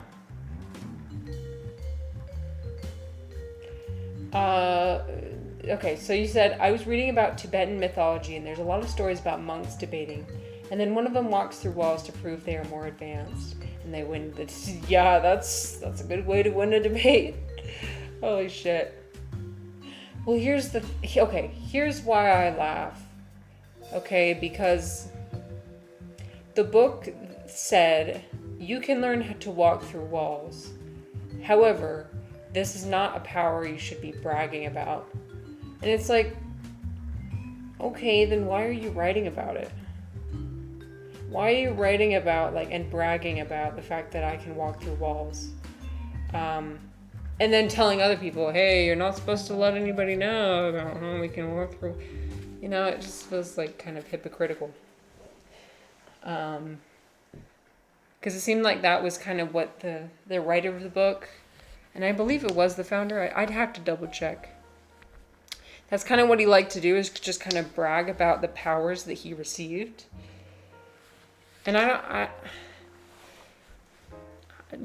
think the ultimate goal with that kind of thing is, if you do achieve a power like that, you'd want to keep it like on the down low. You want to be humble about it. Like if I learned how to do some, like, walk through a wall or have any sort of magical power, well, okay, that's okay. Never mind. If I did find a way to have magical powers, I'd probably be yapping about it to everyone. So I'm no better. I'd be like, look at what I could do. Because when I was reading the book, I was reading it really deeply, and I was like, how do I do this? SX says, I don't believe in any religion, but I have to say Falun Gong is the most absurd. SX, and that's valid. It's there are some aspects that are kind of absurd, but what makes it absurd, I think, is the leader. Everyday people who just want to participate in something, like, I'm not gonna stop them, but like leaders of religious organizations that take advantage of people who are in a very vulnerable place. I mean, religion is one of the most vulnerable things people can engage in, right? This is why I was so critical of the founder of my church, my mushroom church, engaging in his 10-gram mushroom trip. I was so critical of that because I was like, ooh, okay. Like, we're trying to do something real here, and it seems like you're kind of flaunting your, I don't know. It's very nuanced. It's very complicated. You never know what somebody's intentions are, but I don't know, like personal religious. I mean, it's kind of ironic, right? Because here I am streaming about my religious experiences, so I'm also broadcasting. So, how am I different? You think he was bragging that he can do a lot? Well, the whole point of him doing it, he said in the beginning, was that he wanted to top Brian Johnson. So Brian Johnson did the 5-gram mushroom trip. And so he was like, okay, we're going to do that, except double. To show how we really do it around here. And it just gave the wrong message, because that's not what we're doing. Like, what we're doing is we're getting together and we're talking about, we're forming a community. We're talking about our struggles in life. We're opening up. We're trying to figure this thing out together. There's nothing performative about it.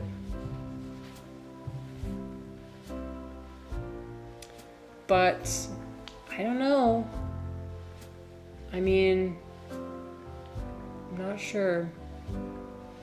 Are there a lot of Dunning-Krugers in your... Oh, what's a Dunning-Kruger? I'm looking this up.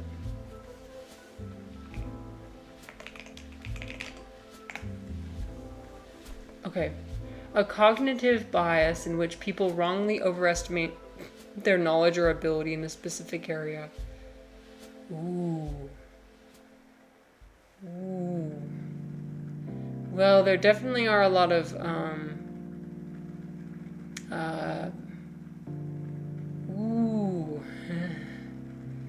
it's hard for me to know. Sometimes it feels like that. Because we're dealing in a space where again, people are very vulnerable. They want to find meaning in things. And so there are definitely a lot of people in my space where they find one thing that works for maybe one person, and they kind of like monetize that and share it over and over again. And then they really, if they help one person, right? Like there's a lot of self-help coaches and a lot of, life coaches and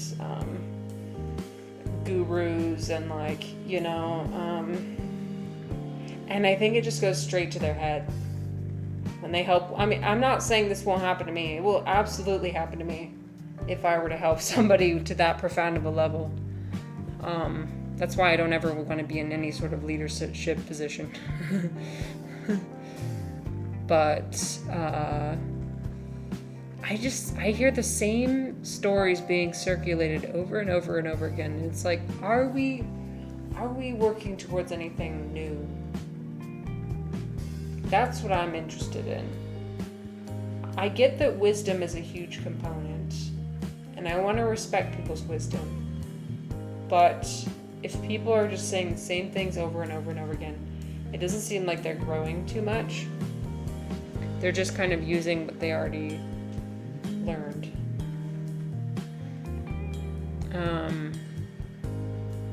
That's fine if you want to help other people along the way, like learn from your mistakes and learn things, but I don't know what I'm trying to say exactly. There's a Christian kid on YouTube who always says Jesus solved his anxiety. I thought, oh no, if he gets anxiety again, then he could trip out on God hating him. Oh, okay, yeah.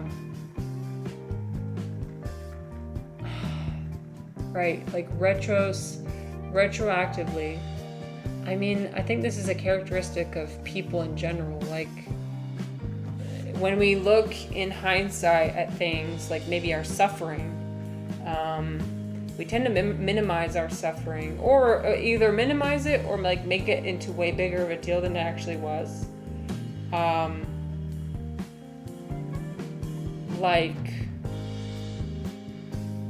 I think if I were to think more about things that happened to me in like my childhood or like when I was younger, if I were to talk to the right people, they could probably convince me that I had like a traumatic childhood, but I think objectively I didn't. But if you ruminate on it long enough, then you can convince yourself that you experienced any form of suffering, really. You're like, oh yeah, I had it hard too.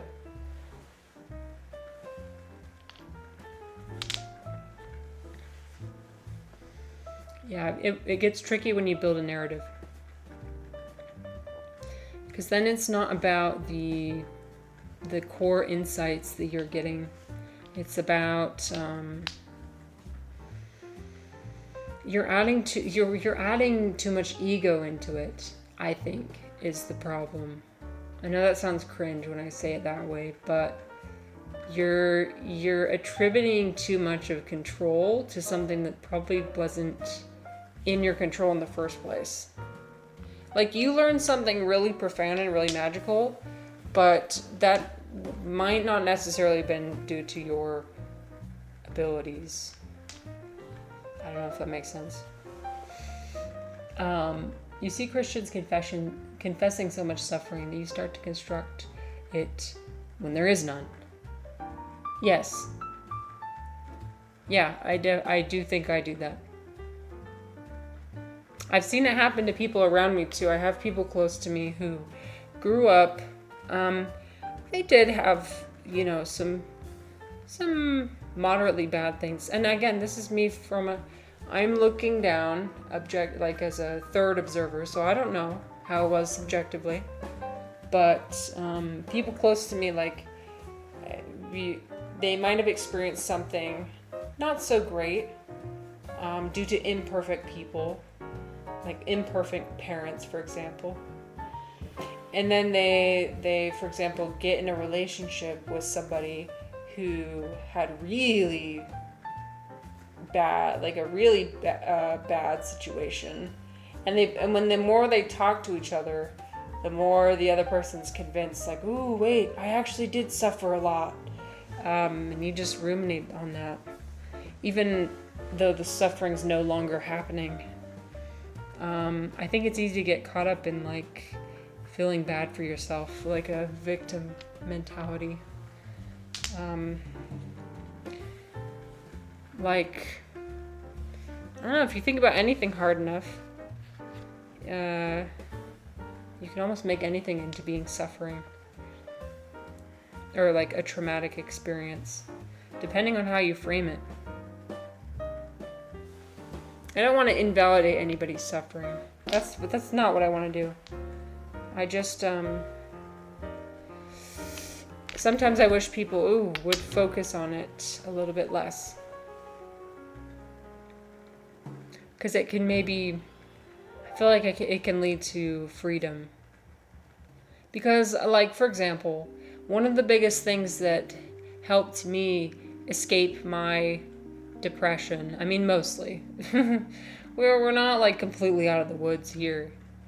But one of the biggest things that helped me overcome my depression was to stop feeling bad for myself all the time. To stop, like, thinking that everything is just against me. The whole world is against me and I'm just against myself. Like, to...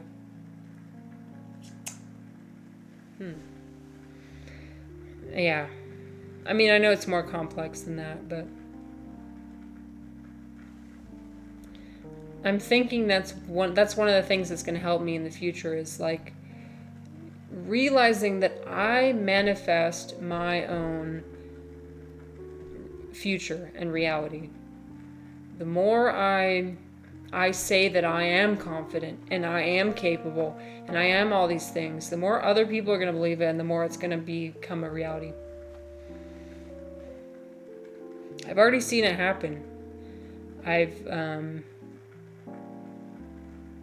It definitely happens with things that would make me weak. The more I say things like, oh, I have anxiety, or I have this negative part of me. Like, oh, I overthink things. Oh, you know what? We're going to stop saying to other people that we overthink things. I am done. I'm going to stop telling people that. The problem about being too open is people will use that against you. I'm realizing that now. Like, I want to be open with people because I want to be vulnerable with people, but not everybody wants to be vulnerable with me. In fact, they want to use my vulnerabilities against me. And so if I say, oh, I struggle with this, they will consistently come back and be like, oh, you're just overthinking again. Oh, you're just being anxious again. You're just this, Marissa. Remember? And then it kind of like traps you into this box of like, you are this way and you can never be different. When you tell people things about yourself, you have to be really, really careful what you tell them. I'm realizing that. You, in order to control your narrative and how other people view you, you need to be careful with what you tell them. Reminds me of when they say that more chaos in the world means Jesus is closer to returning. Yeah, I mean the Church of Jesus Christ of Latter-day Saints. Latter-day Saints. The last days. Something I don't like about that is that it kind of puts people in kind of a helpless mindset of like, well, it's meant to happen. There's nothing I can do about it. It's meant to be. We're meant to destroy ourselves. It's just gonna happen. We're helpless. I think that's what got us into this mess in the first place, is thinking we're helpless. There's nothing we can do. It's just like so many people out there are living to die. They're not living to live, they're living to die. And that's really upsetting to me. I mean, people can live their life however they want to, but like, Holy shit. Like, imagine getting to the very end of your life and realize you haven't lived 1 minute of it. You've just been living your whole life for something that isn't, like, I don't know. My grandma was almost kind of like that. I mean, in the end, she was really scared to die. I mean, I know that everybody's scared to die, obviously. But I just hope she didn't die with regrets. That's what I don't want. I don't want to die with regrets. Dom says, a while back I used to focus on reciprocity and that sort of thing. Like progressively be more vulnerable, as the other person is doing the same. And stopping when they stop. Oh, okay. I like that idea. That's a good idea. Yeah. Because you don't want to, I'm learning that you don't want to overdo it. I always overdo it, and I go too far, and then it creates this imbalance. It's a power imbalance. Because I'm fundamentally not worse off than anybody else. I'm not broken. There's nothing wrong with me. But in my continuous oversharing, I convince people that there is something wrong with me. You have to control your narrative. That's what we're doing. 2026. I'm gonna control my narrative. Controlling it. Starts now. It starts right now.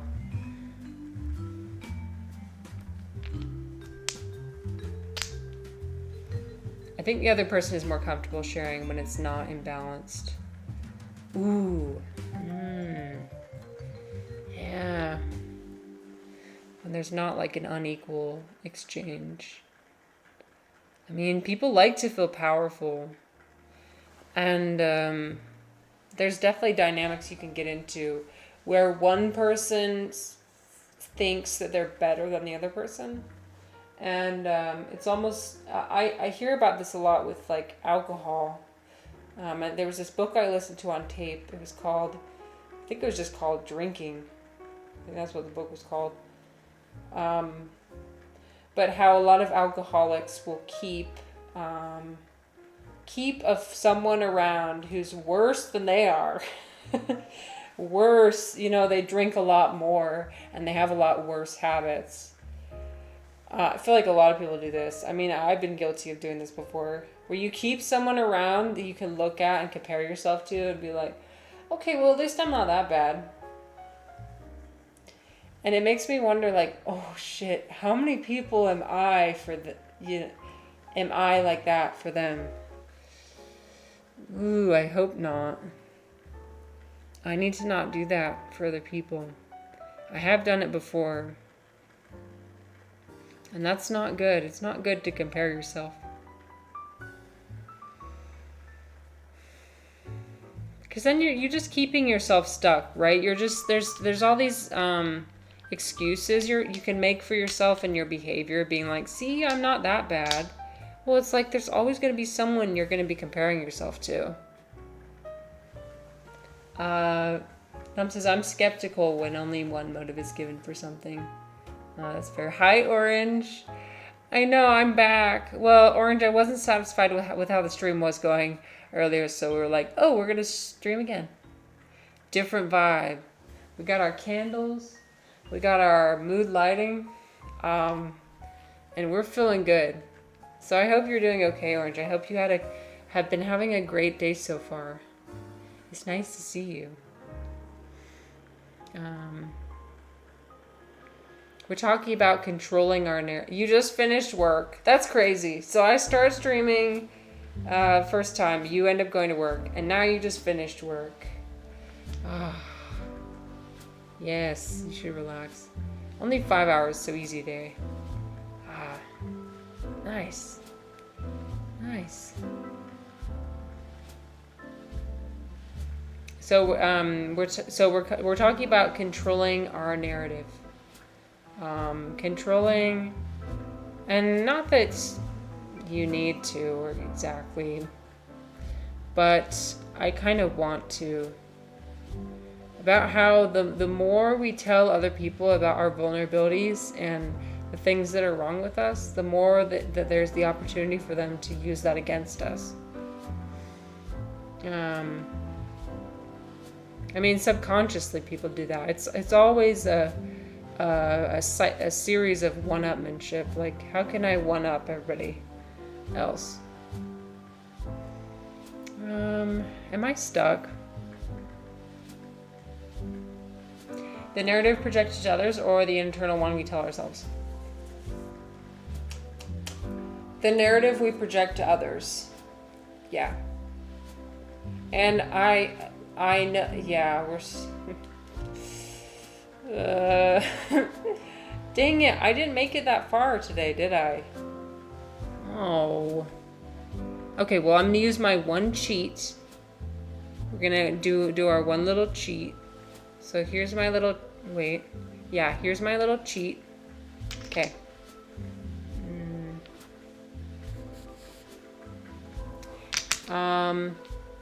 Ultimately, so I perceive the, move you to the one more piece. Wait, what you? Do you think this is a fish? Oh, Hanzi. Sorry. I didn't read. I'm terrible at reading Chinese.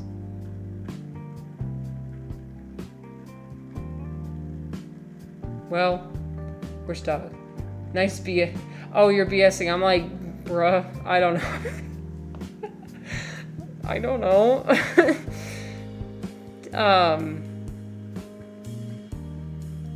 Okay, so anyway, I have it in my head that, like, oh, if I just control my external narrative, that will allow me to control my internal narrative. I know that it has to be the other way around. If you feel confident enough in your own internal narrative of who you are, you don't need anybody else to confirm it. I know that, but I can't get my brain around it. I'm permanently stuck needing validation from everybody. It is what it is. It's just the way I am. I can't change it. There I am. I'm confirming my narrative. It's the way that I am. I can't change it. Do you need any narrative?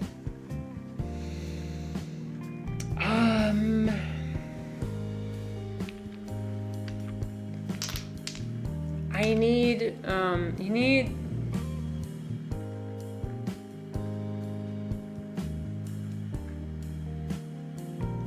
no, probably not. Ideally. Because ideally, the most ideal situation is that you just don't care.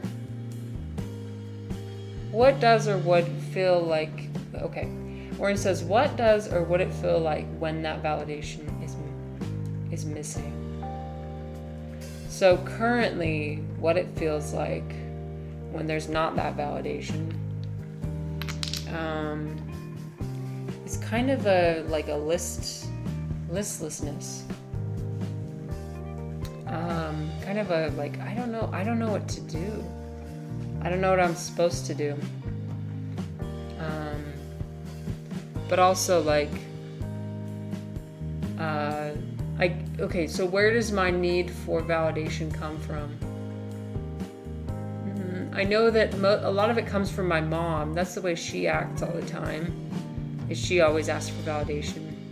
Her favorite thing to say when she makes food is like, oh, it's too salty, it doesn't taste good. She'll always like shit on whatever she makes just so people will tell her that it's good. And I think ultimately the reality is that she's not getting enough validation from herself internally, so she seeks it externally. And I think I do the same thing. But like, I don't know, man. I've tried my hardest to love myself and be confident and all that. but that sweet, sweet validation feels really good. I don't know what to tell you. It feels good. It just feels good. Needing validation seems like a natural human thing. I know, it seems like it's something you just can't get rid of. Narratives are always reductive. Yeah. Okay, I see that. And maybe that's what I'm getting at. When I'm telling something about... Okay, okay. Because what I was saying was... the more I tell other people about myself, the more they feel like they know me. Ooh, okay. But they don't know me. Nobody knows me more than me. And I think I get disappointed when people think they know me and they don't. Because only I know me. But when you overshare everything about yourself, that leads people to form their own narratives in their head about who you are. And it causes you to stray further and further from their narrative, to stray further and further from who you actually are. Okay, here we go.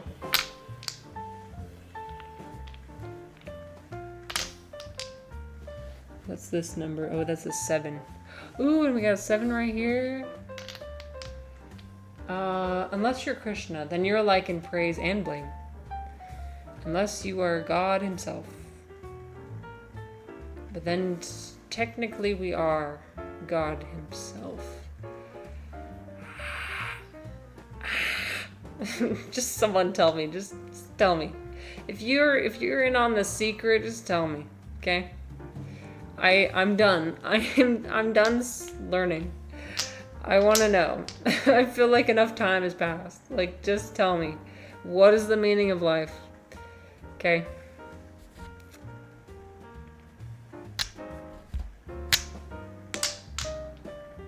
Blue skin powers. Oh yeah, is he depicted with blue skin usually?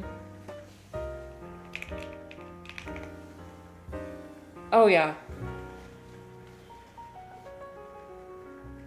Krishna's cool. There's so many stories I need to learn. I need to learn more. I told you about Krishna and the gopis, right? That's my favorite story. Where it was like the Arjuna who wanted to love God even more. And so in order to love God even more, he became one of God's not concubines, but kind of like a concubine. Basically so he could have sex with God. That's what the story is. I mean, that's what it is.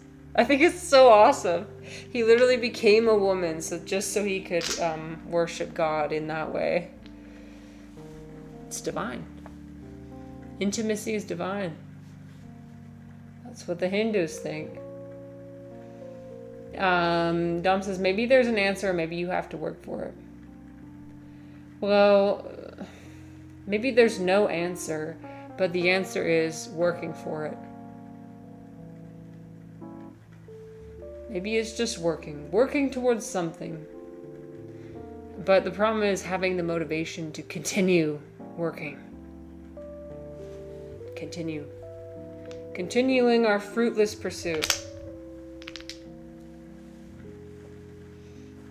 If you have the meaning of life, how would it help?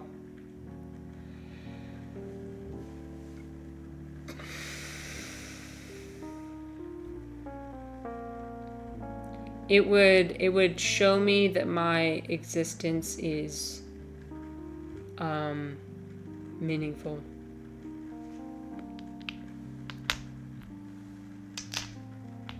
And like, I know that it is. I know that I'm meaningful and special, and that human beings are so divine and beautiful and special.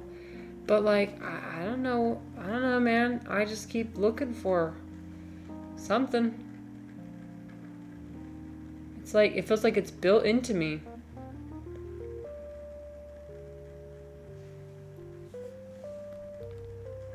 Orange says, for me, the pursuit is the fruit. And I think that's right. But do you ever, finding the best pursuit becomes the problem. Finding the best pursuit, right? For me, like, yeah, finding the motivation to keep going sometimes. Sometimes the pursuit is cool, but like some other times it's like, I'm tired, man. I just want something to show for all my effort. You know, I want a reward. We always want rewards. So what all these dopamine pathways, dopamine loops we get ourselves into. SX said 2 9 slices. Wait, where? Where's the 9s?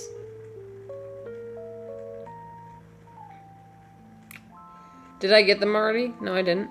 Let's see. Patience never hurts. Yeah, I'm exceedingly impatient. Wait, look. 6, 8, 6. Okay, wait. Here's 6. 2 6s.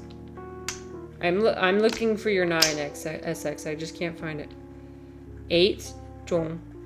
1, 3, 8. White Dragon. 4. These are all the available ones. East Wind. 4 of sticks. 3, 2. Oh, I did.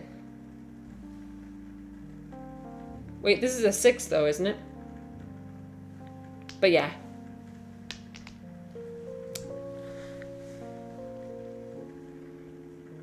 Nice. Thanks for your help. They need, yeah, exactly, Orange. They need a long side exposed. And they can't, yeah, so this one is not allowed. This one's allowed. All these ones are allowed. All these ones on the sides. So there's actually a lot exposed right now.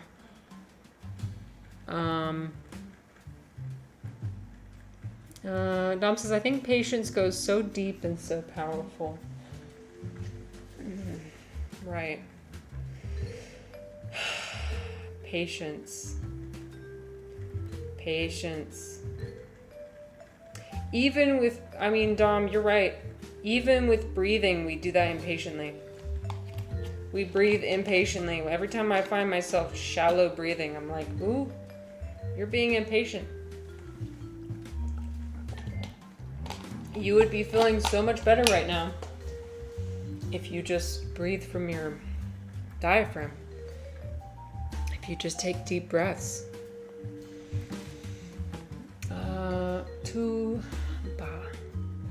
Wait, this one. Oh yeah, you're right. Thank you. Can your bottom match with the one at the end? Bottom right. This one? Or...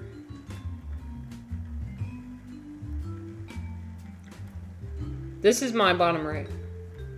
Oh, I just did it. Thank you. We're figuring it out together.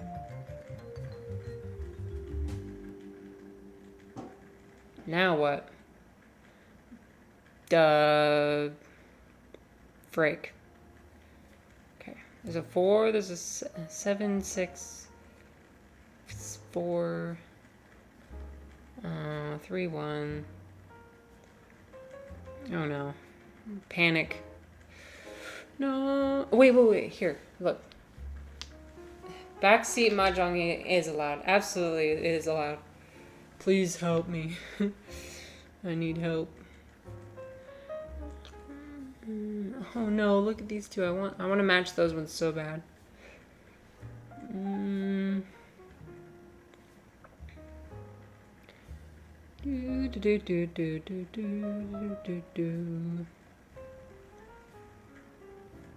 Thought you won already? No, I never.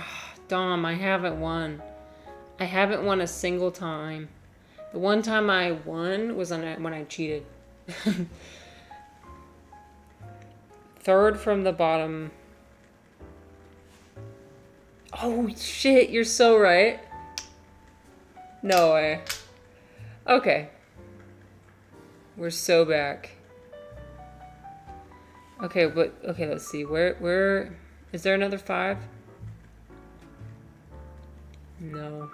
No. What about an 8? Oh, yeah. Okay. 2 and 2. Okay. 2 and 2. Oh, shit. We're flying now. We are flying now. Okay. 7 and 7. Whoo! God damn. Okay, that's a 4.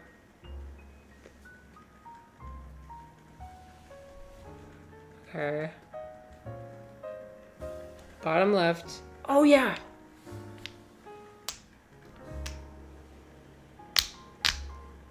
Okay.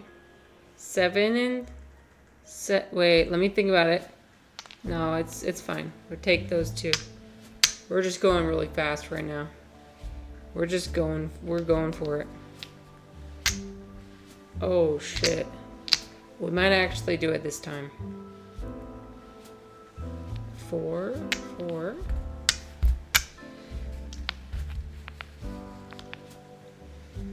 Okay. Woo!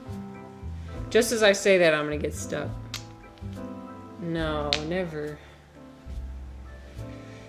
Okay. I feel like I've seen another 7 somewhere. Nope. Okay. Ooh, oh, 8. That didn't do anything, but it was fun.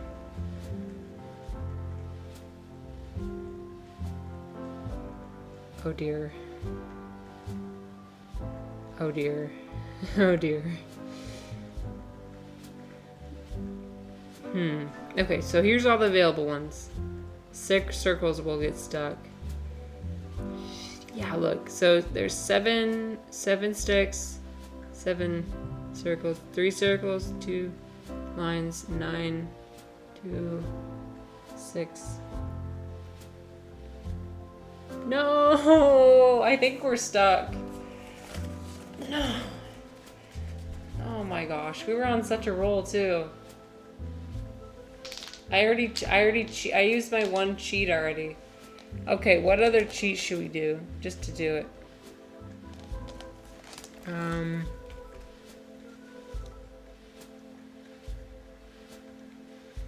I feel like what I would do is I would move this over. X-ray cheat. No, look at this. Look at this. I would just move that one over here, and then now we got this. And look.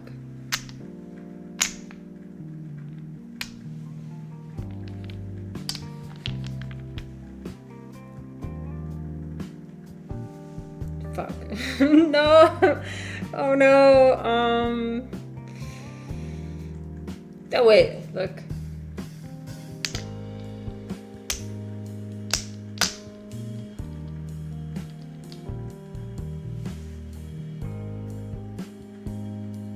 This game becomes, what is the least cheating I can do to finish? No, literally.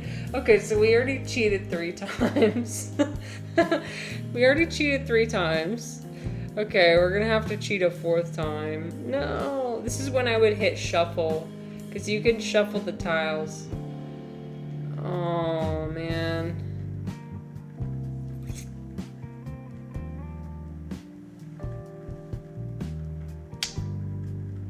Wait, that doesn't do anything. Wait.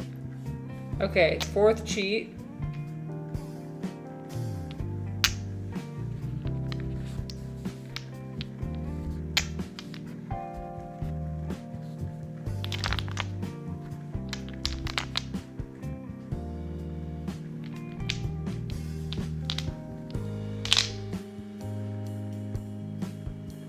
Seriously? Oh wait, okay.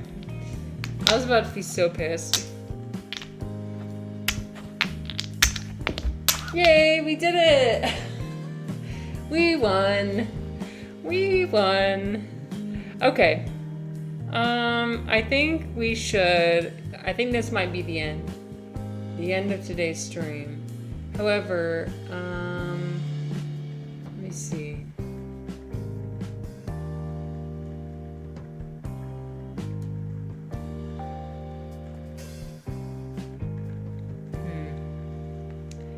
Let us. We will. Let's raid my. Oh, thank you, Orange. That's so nice of you. Thank you, guys. Thanks for hanging out with me today. I think what I'm gonna do is. I should probably raid somebody.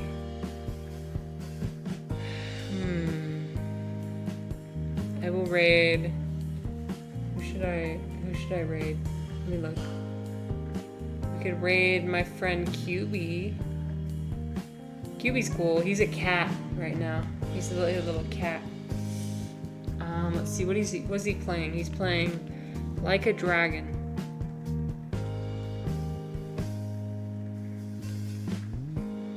Here, 1 second. I'm gonna turn the music off.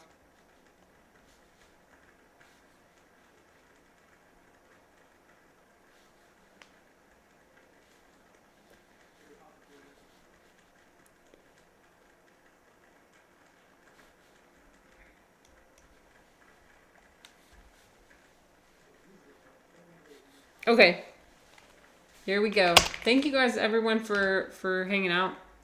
We're gonna raid my friend QB. He's really chill. And I'll see you all next time. Okay, bye-bye, everybody. See you. Have a good night. Have a good day. Later. Bye-bye. Bye-bye. Bye.